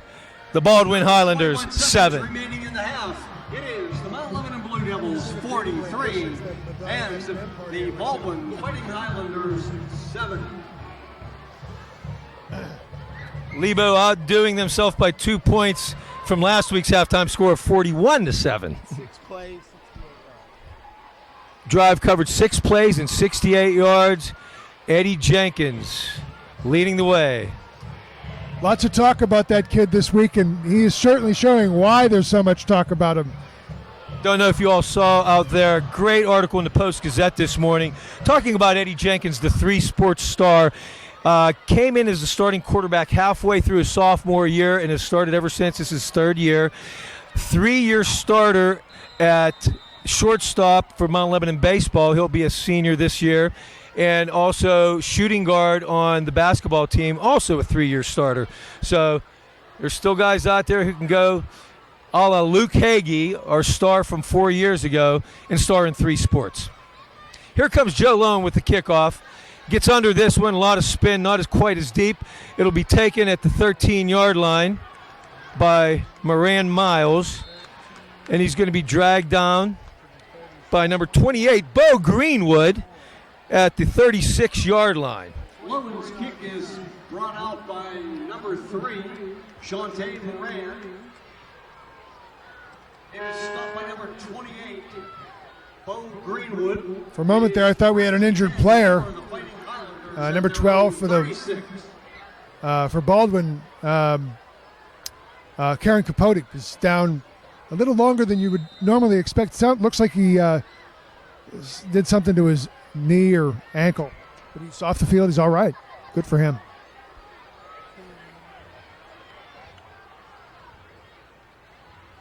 Baldwin with 14 seconds remaining in the half. Schleicher is going to throw to his left, complete to Harding. Nice run after the catch by Harding. It could be eventually dragged down by, looks like, Eric Kraus along with Nate Baer. Tyler Quado in on the play as well. So the clock will stop on the first down with 4 seconds left. And Baldwin will call their final timeout of the half. You got to think that they're setting up for to get some points here before they go into the locker room.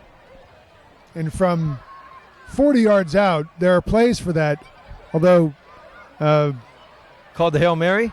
Well, the question is he going to have enough time for his receivers to get into the end zone? Because I think if you throw it any shorter than that, Lebo's ready to tackle. That's what you got to be careful when you have this kind of play. Here, let's see. We have a play with a bunch of laterals. All of the Cal Stanford kickoff return from years ago.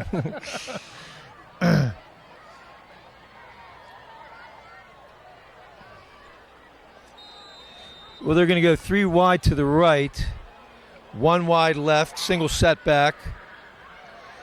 Mount Lebanon secondary playing deep, expecting the long pass. Schleicher is going to air it out deep. There's a crowd down there. Batted up and knocked down.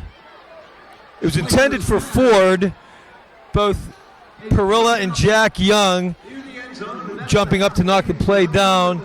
And that is going to be it for the first half with our score, Mount Lebanon 43 and Baldwin 7. For some fun halftime entertainment. Folks, we're going to sign off and take a break here for a few minutes while you enjoy the Baldwin Highlander Marching Band, and then we will be back just in a few minutes with halftime stats.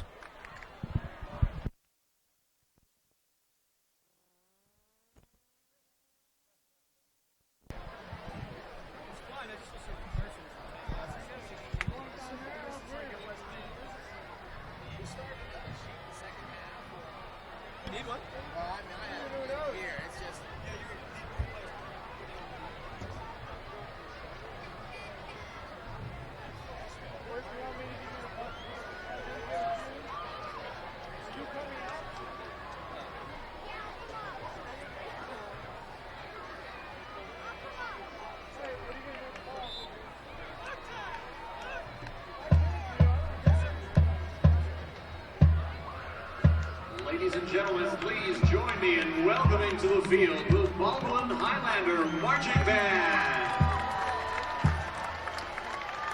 This year, the band plays the music of Radiohead. They begin their show with a Radiohead opener featuring the Radiohead hit Body Snatchers.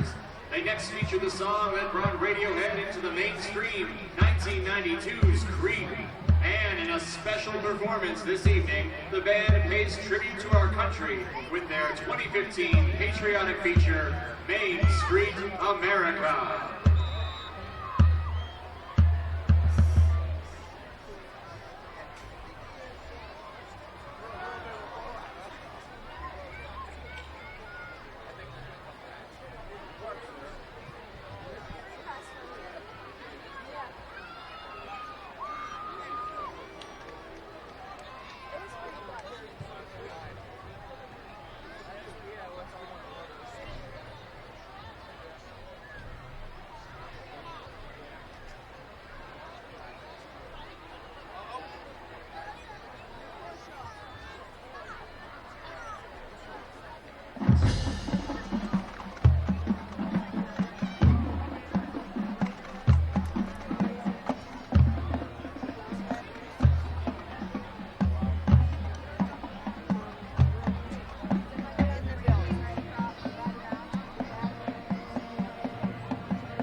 Ladies and gentlemen, the 2015 Baldwin Highlander Marching Band.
We're on the Mount Lebanon website.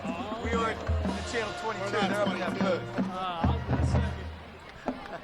Ladies and gentlemen, the 2015 Baldwin Highlander Marching Band.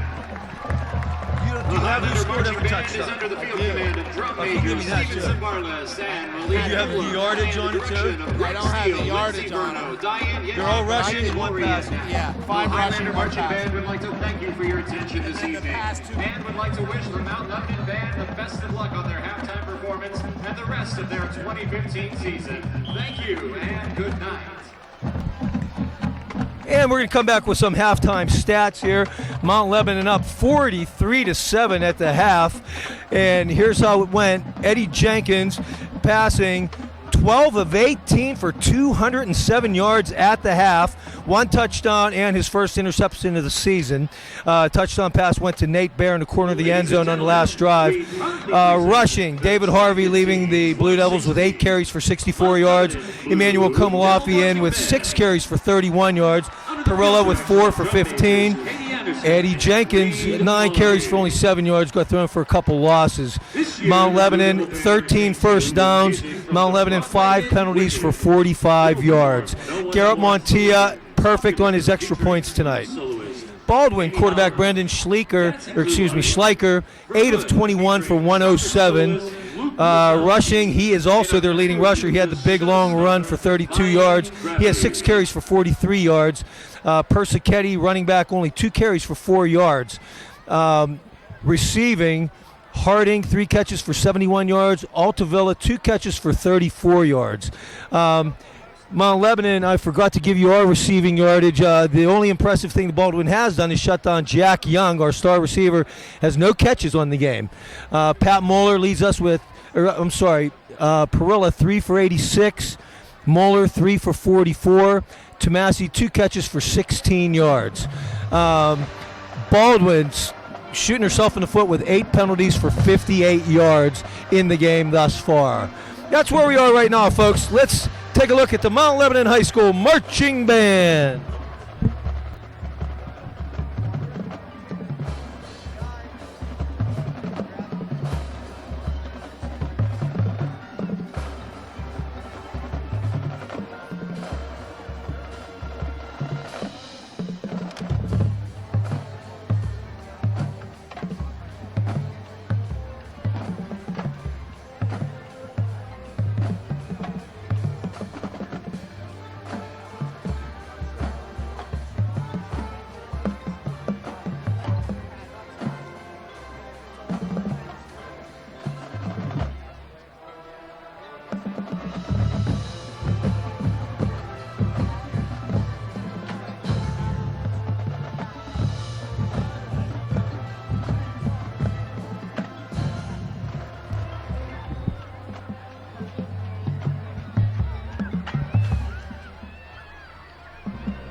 Drum captain is Jimmy Rao. The assistant drum captain is Andy Frioni. Pit captain is Eric Sargent. The assistant pit captain is Nico Ranchiti. Guard captains are Stephanie Lovell and Sarah Scott. Rocket captains are Holly Baker and Lena Daniels. Wing captain is Ellie Blair. Brass captain is Luke Lasowski. And assistant brass captain is Alan Fry. The Mount Lebanon Blue Devil Marching Band is under the direction of Jason Cheskowich, who is assisted by Rick Minotti and Ron Spang. And on a personal note, Anna Del Sandro, Anthony wants to know if you will go to homecoming with him. Ladies and gentlemen, please welcome the Mount Lebanon Blue Devil Marching Band Drumline.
Welcome back to Mount Lebanon High School Stadium here at halftime with the score Mount Lebanon 43, Baldwin 7.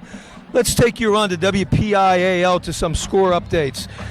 In the Southeastern Conference, we have Peters Township 37, Cannon Mac 14 in the third quarter. At halftime, a big one, Bethel Park 23, Upper St. Clair 7, a minor upset in the making there. Central Catholic 14, North Allegheny 7 at the half. Pine Richland 14, Fox Chapel nothing at the half. North Hills 21, Butler nothing in the third quarter. In a good game, Penn Hills 22, our opponent next week, facing Central Valley 20 in the third quarter right now. Neighboring Seton LaSalle 42, Carlinton nothing in the third. Chartiers Valley 24, Montour 14, an upset in the making in the third quarter. And TJ bouncing back this week after a rare 0-2 start. They're up on Laurel Highlands by a score of 13-7. So Mount Lebanon having their way with the Highlanders here in the first half. Big half by Eddie Jenkins, over 200 yards passing at halftime. And it's nice because Mount Lebanon, for the third week in a row, looks like they're going to get a lot of their second teamers in to get some experience here in the second half. Denny, I think Baldwin went into the locker room disappointed how they played, but I think and their coaching staff knows they're better than they're playing right now. And Mount Lebanon, the Blue Devils, better come out knowing that too. If you're going to send guys out there that don't get a lot of playing time on there, this is their time to shine. And you want to have those guys get some experience. You don't want to throw them out there inexperienced, not getting the feel for playing in real game situations. This is a great opportunity for some guys who need to develop some skills in a game situation. Absolutely, because you never know when any of the starters are going to go down as the season goes on, and we have some tough competition coming up as the season goes on, starting with Penn Hills next week, but then we also have Woodland Hills coming up down the line. Bethel Park, who's having a heck of a game tonight against Upper St. Clair, just had a tough start to their schedule, having Central Catholic and Woodland Hills in their first 2 weeks, but they're going to give us a tough showdown. And then, of course, St. Clair in the finale at the end of the year. So the more experience we can get the young guys in there tonight, the better it's going to be for us in the long run. Another announcement for one of our Mount Lebanon teams, the cross-country team. Congratulations to both the boys and the girls who've both won this week, defeating both South Fayette and Bethel Park in a dual home meet. Well done. Well, hope you folks join us every home game. We'll be streaming this broadcast live on www.mtlsd.org and click on Athletics. Click on Mount Lebanon Sports Live and join us on the Friday night home games. Friends, family, relatives of people who can't make it to the games, please spread the word and get it out there. For example, we have some Lebo fans from out of town listening tonight. Keith Thompson, a big Lebo fan out in Mount Laurel, New Jersey. He's watching the broadcast live online. Thanks for coming, Keith, and love to have you listening to the broadcast. We got the Lawrences out in suburban Chicago, Illinois, listening as well. It's if you went to Lebo and have moved away and know about this broadcast, it'll bring back some memories. It's like being here. No, not really, but it is. It is sort of great to see. If you've not been here, if you're outside of Western PA, sort of nice to see this experience, and we're glad to bring it to you. Great job, Sean, and we are stretching nationwide now on the World Wide Web. And here we go to start the second half. Lebo will be kicking off to Baldwin. Looks like the same cast of characters. Deep for Baldwin. We have number 8, Altavilla Deep, along with number 3, Moran Miles. Joe Lowen, number 13, kicking off 4 touchbacks tonight. Let's see if he can make a number. Or is it 5 touchbacks tonight? I think it's 4 touchbacks. No, it was right the first time. He has 4 touchbacks. And here we go, and we're going to get the second half underway. That's right. Lowen prepares to kick. And he booms a deep one. This is going to be taken at the 2-yard line. This is Altavilla. Oh, and a nice hit by Nate Bear comes up and makes a nice stop at the 21-yard line where Baldwin will take over 1st and 10. A lot of talk by the Mount Lebanon coaching staff about 3 phases of the game. And I've seen some good special teams plays tonight. It's been nice to see. Please come to the press box. Zach Brown limped back to the locker room, number 56 for Baldwin. Not sure how serious that is. For Baldwin at their own 22. Wow. Looks like Baldwin has their first teamers in. But surprisingly, so does Mount Lebanon. First defense still in the game, up 43-7. Oh, well, here we go.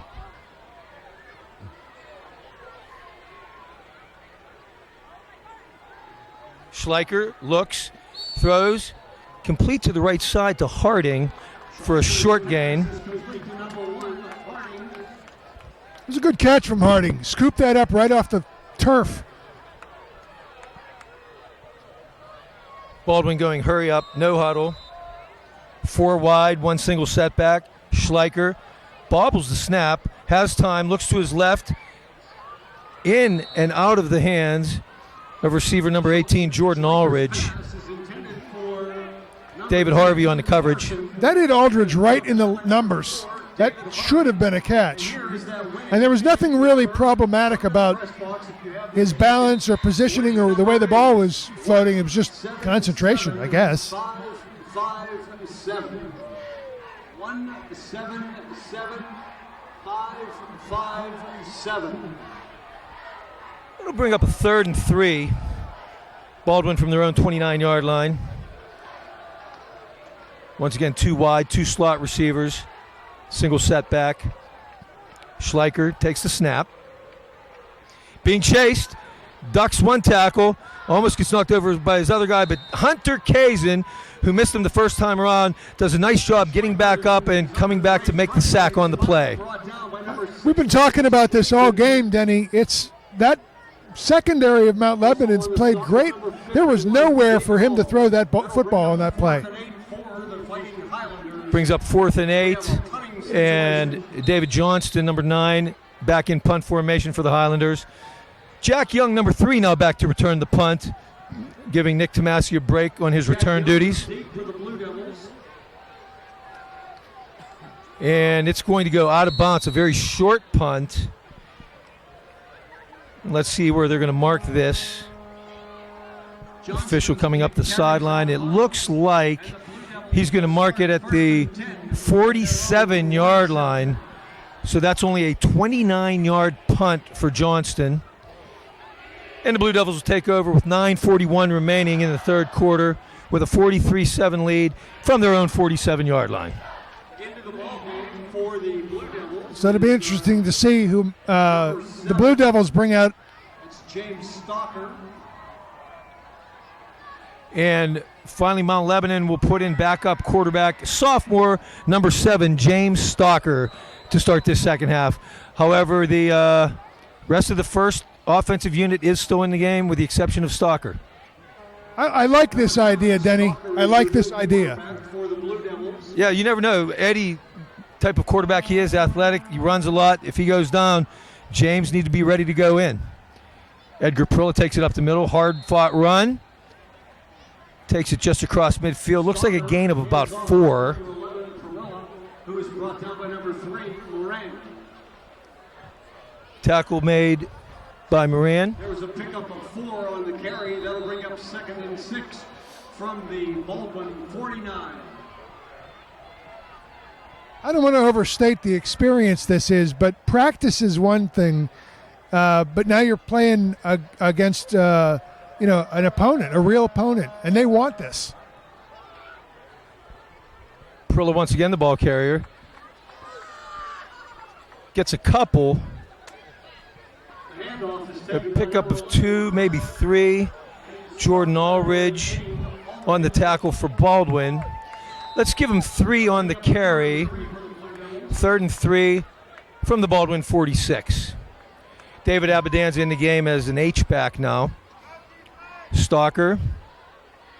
He'll split out Nate Bear wide left, Pat Moeller in the slot. Eric Kraus now in at running back. Jack Young wide to the right in single coverage. Stalker fumbles the snap. It appeared to be right there, but he's going to get out of it, roll to his right, and get out of some trouble and gain a first down. Stalker, who bobbled the snap, I should say, found some running room to his right and was enough to move the sticks. First down, Mount Lebanon. That ball looked like it went straight up in the air and came right back to him. A very fortunate bounce and an even better recovery from that. Often you see that turned into a gain like that on a broken play. You're right. Good point, Sean. Well, it's 1st and 10 Mount Lebanon from the Baldwin 39-yard line. Kraus still in at running back. Stalker will fake a pitch and then hand off to Kraus up the middle. Not much running room there on the play. Met by number 21, Josh DiNardo. Gain of maybe a yard. Let's call it 2nd and 9 from the 38. After a short gain by number 21, DiNardo.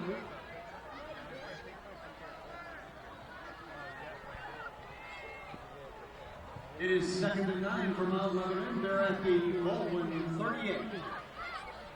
Mount Lebanon taking some time to get the play call in. Now they line up. Abadanza, the H-back to the left side now. Stalker. And Mount Lebanon's going to have to call timeout. Really took a while to get the play call in that time. Play clock was running out, and Mount Lebanon calls timeout with 1 second left on the play clock. Boys golf team for defeating McKeesport. Mike Melnick, 4th-year head coach, as you know, likes to run the spread offense, hurry-up offense where we signal the plays in from the sideline. Coach Mike Junko up in the booth will call the plays, signal them down to Mo Richardson, receiver coach on the sideline, who signals them into the quarterback. And just took a little bit long that time to get everything under control. You know, Denny, communication is nobody ever talks about it until something goes wrong, and certainly getting the play in and making sure not only that you get the play in, but the play you intend to send in is understood to be the play you want to run. And I think that's always a concern when you have any form of communication between coach and quarterback, or really any communication transaction that you might have. I like the fact that they're patient enough to take a timeout early in the third quarter for something like that, just to make sure everybody's on the same page. Well, let's hope we got things under control here. We have Wide left, Nate Bear. Moeller in the slot. Jack Young wide right, but he comes in motion toward the formation. Takes it on the reverse, trying to cut it upfield. There's nowhere to go. And number 2, Ford, is going to drag him down after about a 2-yard gain. Jack Young, the speedy Jack Young, had nowhere to go on that one. Yeah, he went from the right side of the line to the left. The handoff was immediate, and so was the penetration, especially on the left side of the Mount Lebanon offensive line. 3rd and 6 from the 35. Stalker's going to look for the call to the sideline again. And they're just starting to send the signal in. 7 on the play clock. Stalker drops, looks, throws across the middle. Jack Young incomplete. Wow, it looked like, I don't know, it looked like Persichetti was hanging on his back a little bit early, but there's no call on the play. Yeah, the throw was a little behind. Was behind, I agree. But, still, you have to make, if you're a defender, you still have to make that play. So Blue Devils with a 4th and 6 from the Baldwin 35. Eddie Jenkins, starting quarterback, on the sideline, also signaling plays in now. Once again, play clock down, 8, 7, 6. Stalker calling out the signals, gets it off in time. Throws deep down the right sideline. Jack Young is there. He makes the catch. Oh, it was great coverage by number 7, Persichetti, but Jack Young went up, made a great catch, and it's going to be 1st and goal, Mount Lebanon, down to the 5-yard line. Yeah, that coverage 30-yard gain on the play. Very nice throw by the sophomore Stalker. Tight coverage, too. Very tight coverage. Great throw, great catch. 1st and again, 10 Blue Devils at the 5. I have to tell you that the difference, though, in that play was that the ball was, when it arrived to the receiver, it was the vaulting distance. I mean, you jump that high, you got to know your guy's going to go up there and get it. Jack Young having a great season here, only into the 3rd week. One of the top receivers. Handoff up the middle to Komalofi. Nowhere to run on this one. Luckily, to get back to the line of scrimmage. Oh, and there's a fumble on the play. And Baldwin saying they have it, and so do the officials. Baldwin ball. Komalofi coughed it up. Couldn't quite see who made the stop. Number 44, Chad Huber, forced the fumble. I have to say, I didn't see the fumble, Denny. I'm not sure when the ball came out. Looking at a replay here. Oh, the ball just popped loose. It looked like it may have hit a helmet or a shoulder pad of a defender.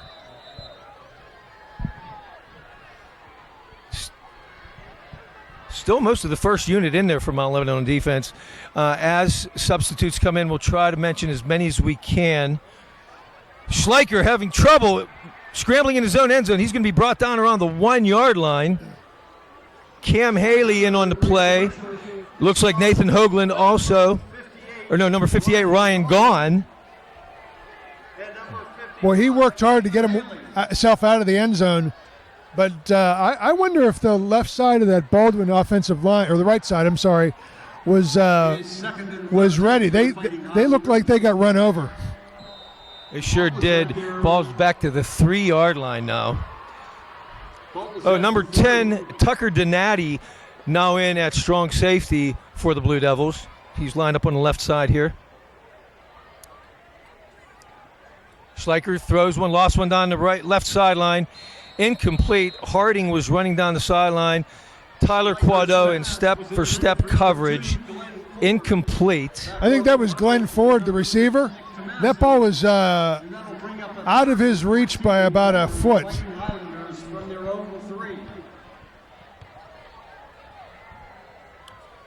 Bring up a 3rd and 14. Another long yardage situation for the Highlanders. And if you're Baldwin, you want to get out of the shadow of your own goalpost. Number 28, Bo Greenwood, now in at cornerback for the Blue Devils.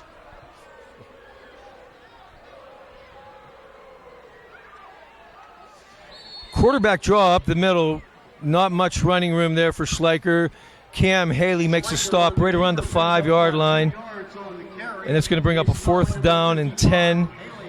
And number 9, David Johnson in the punting unit back on the field for Baldwin. You know, Denny, if that works, it looks like a smart call, but in the context of this game, that looks like the white flag.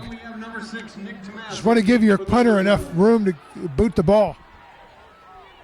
Tomasi in to receive the punt, lined up at the Baldwin 37. Here comes Johnson's punt. Just gets it away, low liner, and Tomasi's going to let it roll. And once again, Johnson has been the beneficiary of a lot of great rolls tonight.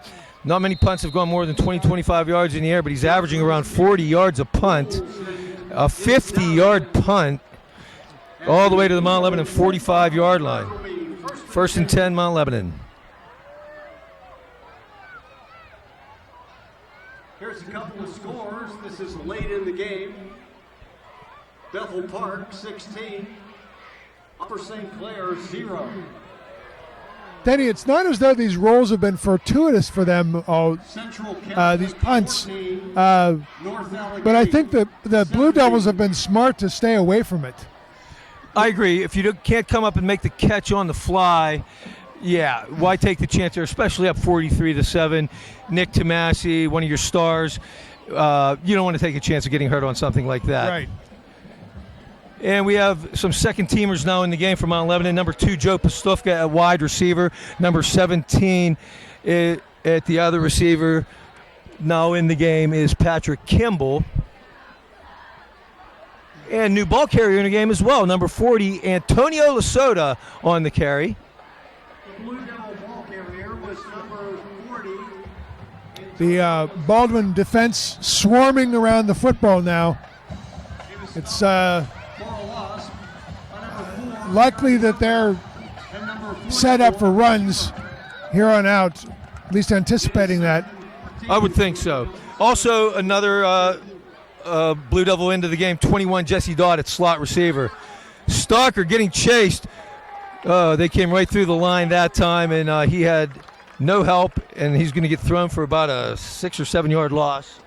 Number 18, Jordan Ulrich, middle linebacker for Baldwin on the stop. Yeah, they're putting 8 guys in the box is Baldwin. They're anticipating the run, and given the score, that's the right way to go. Let's see if Mount Lebanon has an answer for this on 3rd down and 21.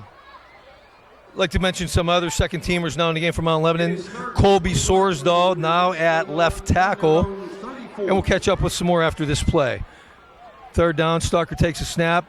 Jesse Dodd takes it on a reverse from the slot position, and he's going to be caught from behind by number 3 from Baldwin, Jonte Moran Miles. And that's going to bring up a 4th down, I would think, a punting situation for Mount Lebanon. Who is driven out of bounds by number 3, Jonte Moran. It's now 4th and 22, and the Blue Devils are in a punting situation. So Be 4th and 22 now from Mount Lebanon's 33. And that will be the end of the 3rd quarter with our score, Mount Lebanon 43, Baldwin 7.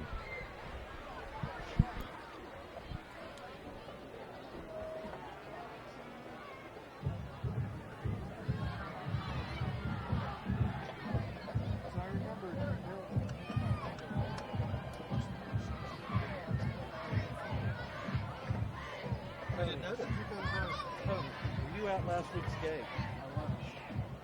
Didn't you love that announcer?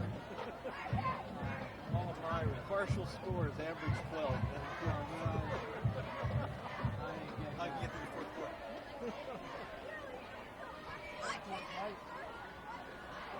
Chardonnay. My wife gets these little bottles. I took 2 out of her fridge.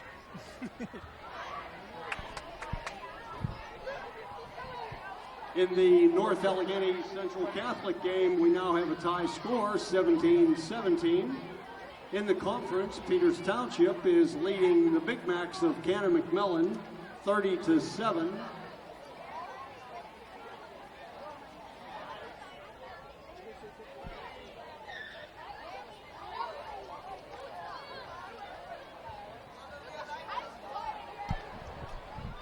Update on a score around the WPIAL in a big game with Central Catholic and North Allegheny. That's now tied up at 17-17. And Lebo fans, don't forget, once again, tomorrow morning at 10 o'clock, the JV will be traveling to Baldwin to take on the Highlanders. And Garrett Montilla on to punt for Mount Lebanon. Deep for the Fighting Highlanders is number 3, Moran, and number 8, Altamont. Moran, number 3, deep to return for Baldwin.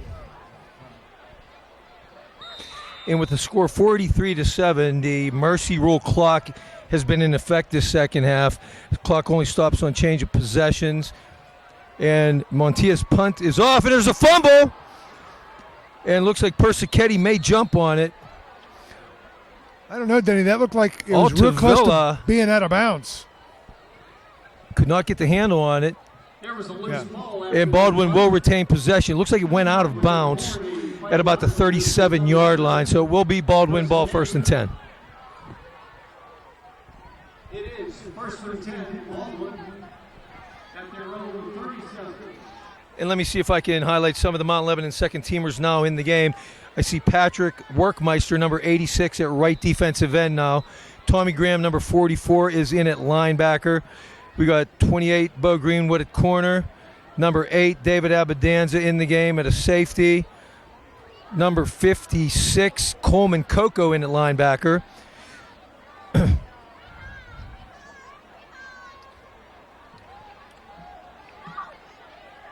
Handoff goes to number 7, Persichetti. No running room there.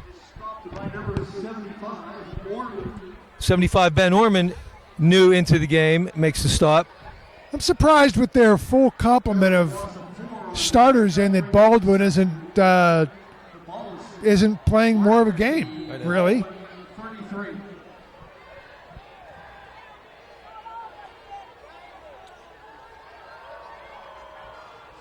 Second down, 14.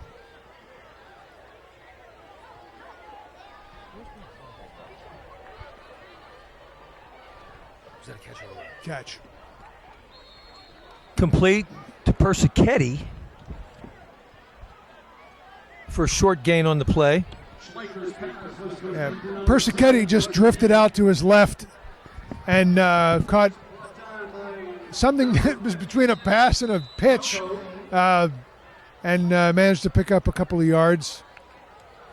Again, I'm surprised they're not more aggressive here, Baldwin. Going downfield.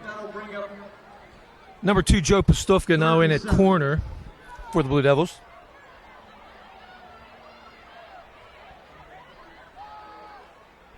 Schleicher throws deep down the middle. Oh, great coverage by Bo Greenwood, but it's going to be pass interference on the play.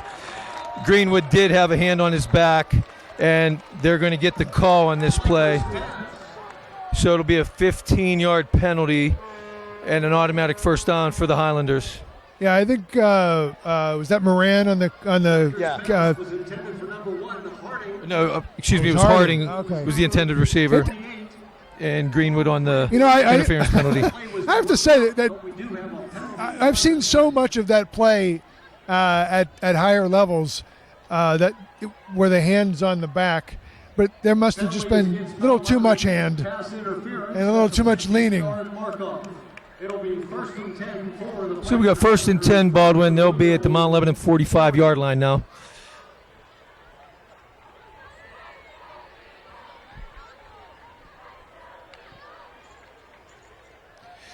Also in the game now, number 58, Ryan Gaughan.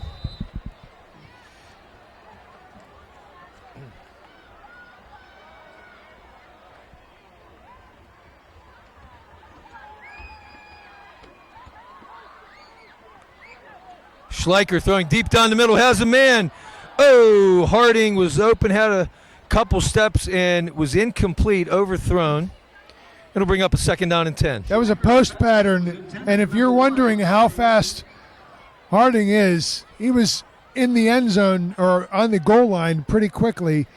I thought he had a a good beat on that ball, but I think the quarterback didn't put that in the right location. I think it was a little too far. I'm not sure what happened there, but that should have been a touchdown for them. 2nd and 10 from the Mount Lebanon 45. Baldwin with pretty much their whole first unit still in the game.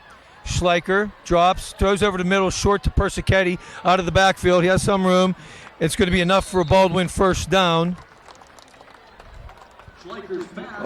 On the tackle for Mount Lebanon, number 56, Coleman Coco, sophomore linebacker who's played really well. Look for big things for Coleman Coco in the next couple years. I agree with that. He's looked pretty good. For the Fighting Highlanders from the Blue Devil 33. Oh.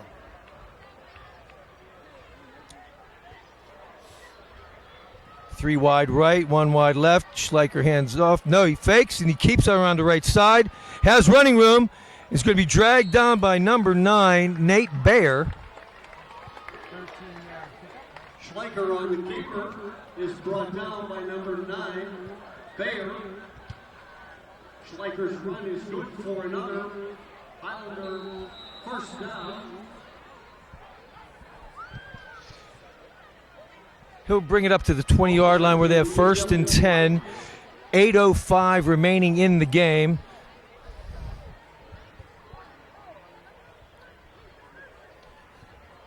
Baldwin taking a lot of time to get the play in. Play clock down to 5. They may not get this one off. They're going to have to call a timeout. And do they get the timeout off in time, or did the clock run out? Nope, they got the timeout. Okay. Clock had just hit zeros, but they got it off in time. The body language on the coaching staff suggests that that was not what they had in mind. Reminder about the Blue Devil Band Festival. This is the 21st Annual Wolf Festival of Bands. It'll be here at Lebo Stadium on Saturday. Folks, on October 11th at 2 o'clock, the Mount Lebanon School District will hold a dedication ceremony and an open house to the community to celebrate the completion of this new high school on October 11th. All are welcome to attend the dedication ceremony that will take place outside the new main entrance on Horseman Drive, with a reception to follow in center court. The building will be open for self-guided tours throughout the day. The renovation and new construction of the high school was made possible due to the continued support and commitment of this community to provide an excellent education for our children. This celebration marks the culmination of years of planning and community input that began way back in 2006 and has resulted in a shared vision that created 21st century academic, fine arts, and athletic spaces that will serve Mount Lebanon for years to come. And we are back live now. There's 7:47 remaining in the game. Mount Lebanon up 43-7. Baldwin 1st and 10 at the Mount Lebanon 20-yard line. Schleicher takes it, fakes a handoff, throws. He has a wide open receiver. And that'll go for a Baldwin touchdown. That's Glenn Ford. And there was nobody anywhere near number 2, Glenn Ford. Glenn Ford, number 2, the recipient of the catch. Wide open.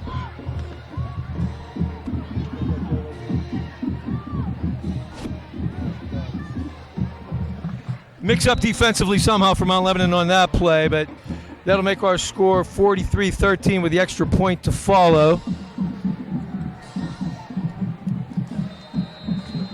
Number 36, Peter Wright, hits the extra point, and our score is now 43-14 with 7:36 remaining.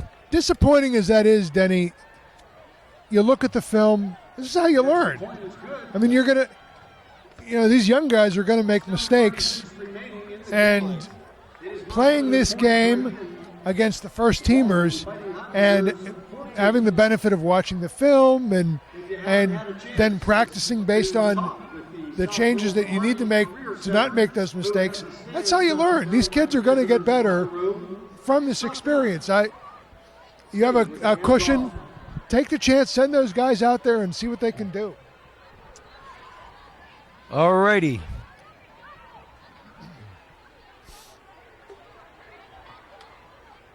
Coach Melnick having a huddle with the kickoff return team.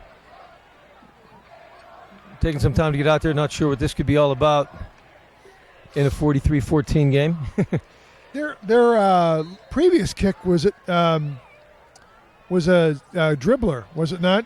It was. So I think he wants to make sure maybe his guys are aware. You know, this could be in the air, could be on the ground. Just be ready for it. Well, this is the first kick unit out there.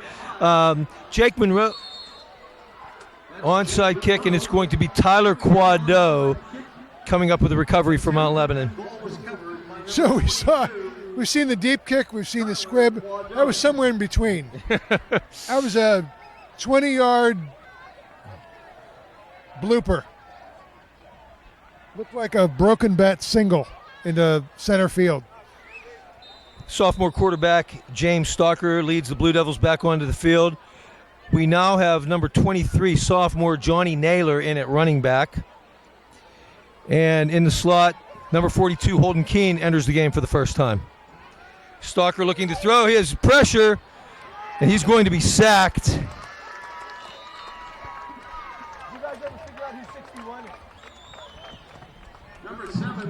Once again, number 61 for Baldwin, who is not in our roster, makes the tackle. And number 66, Eccles. Senior Patrick Kimball, number 17, now in at one wide receiver. Also into the game for the first time, number 41, Austin Graybill, is in at tight end / H-back.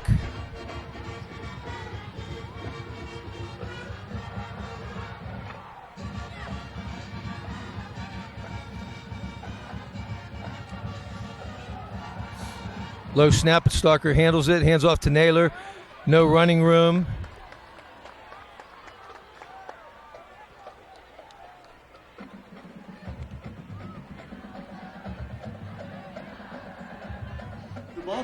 Stop made by number 63, Benson Vo.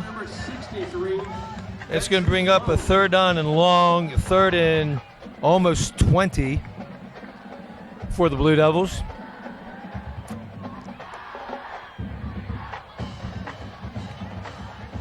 They're going to go with two wide right, an H-back to the left, and a wide receiver to the left.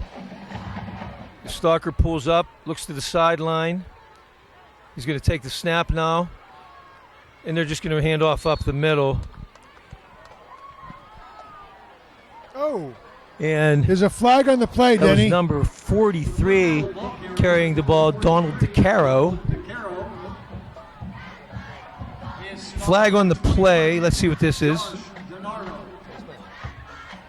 Yeah, it was a late flag, Denny. It makes me think there was something that happened at the point of the tackle or after. Could it be a face mask? The officiating crew looking to the Baldwin sidelines, which makes me think that it's on Mount Lebanon, but it's not. I was wrong. And here comes the call for personal foul.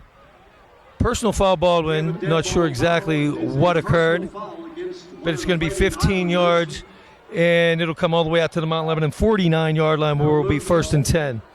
To the Mount Lebanon 49, it is 4th and 2. That's a fourth down. No automatic first down on that? No. Huh. That was. I thought automatic. Okay, 4th and 2.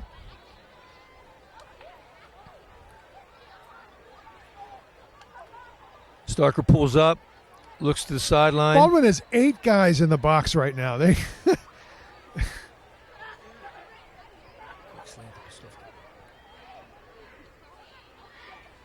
I think Mount Play Lebanon's clock trying running to draw down. them I don't think they're going to get offsides. this off. They're going to have to call time, or they're going to get a delay of game.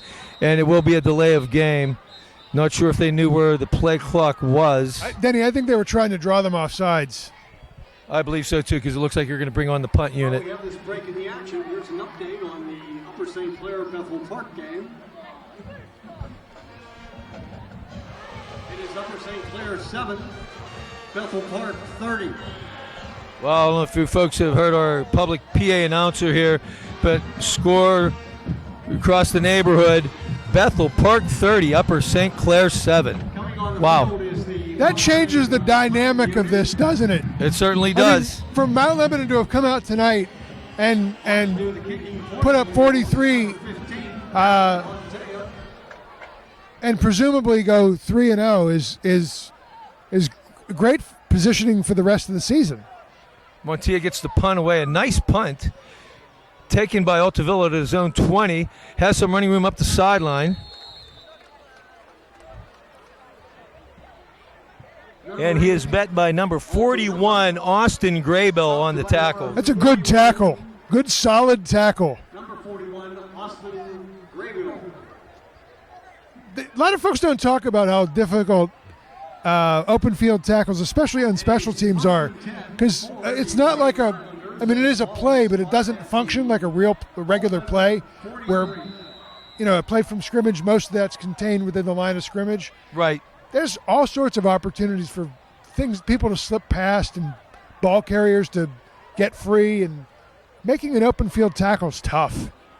1st and 10 Baldwin from their own 38 following the 36-yard punt by Montilla. Schleicher's pass complete.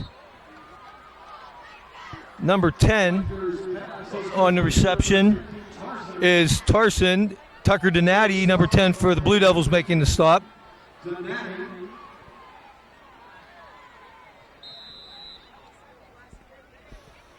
Was a pickup of 5 on the play. Gain of 5, it'll be 2nd and 5. Just keep the guys in the white jerseys in front of you. Make the tackle when you're called upon to do so. That's really what this defense is right now. Schleicher, quick throw in the backfield, complete to number 10, Tarson. 28, Bo Greenwood coming up to make the tackle in the backfield. There's going to be a loss on the play. Good trip up tackle. He got it freed from a blocker and managed to meet the ball carrier. Going to bring up a 3rd and 5. From the Fighting Highlander 43.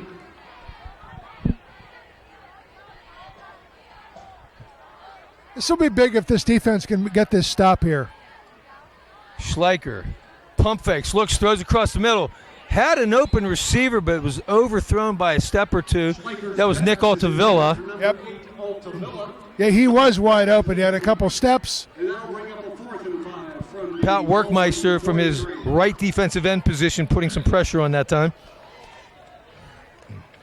I think the quarterback thought he was supposed to be running a skinny post, and he was running more of a seam pattern. Number 14, Ben Hazlett, now in the game at free safety for Mount Lebanon.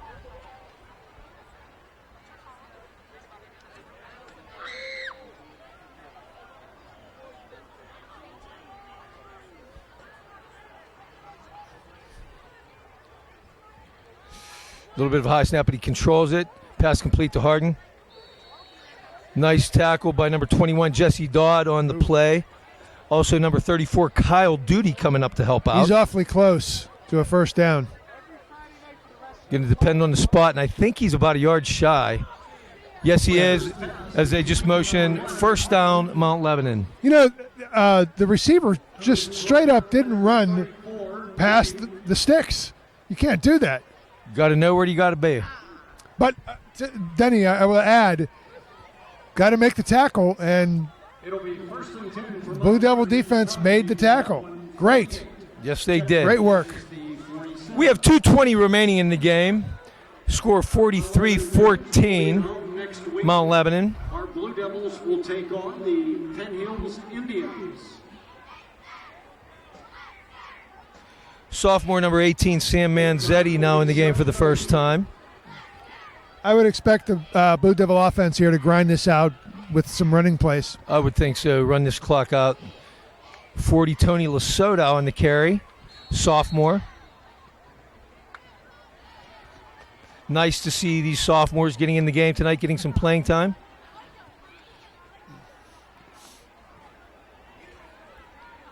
Now in for the first time, number 48, Dan Hughes, into the game at H-back.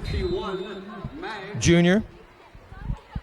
There was a pickup of 2 on the carry. That'll bring up a 2nd and 8 for the Blue Devils. Number 70, Jake Stoddard, now at right tackle.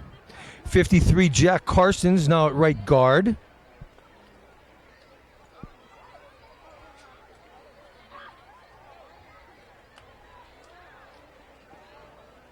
Lesotho, the ball carrier, takes it up the middle.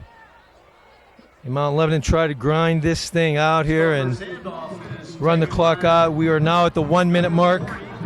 Want to acknowledge that the Blue Devil offensive line right now looks a lot more comfortable than they did a couple series ago when they were getting pushed around. They're getting pushing the defensive line back. They look much better, much more cohesive. Number 82, Mario Dema, now in the game. Yep. Naylor back in at tailback now. Naylor get the ball, takes it off the right side. Nice little run, breaks a couple tackles. He's going to get the first down on the play, is knocked out of bounds. And the clock winding down here. I'd like to take this time to thank our staff, our statistician Tony Rinaldi doing a fantastic job tonight. Our spotter Jack Kazora, one of our statisticians on the Pitt football staff.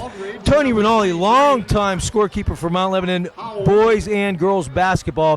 Thanks to you guys for helping us out tonight, making this a special broadcast in our inaugural web broadcast for Mount Lebanon football.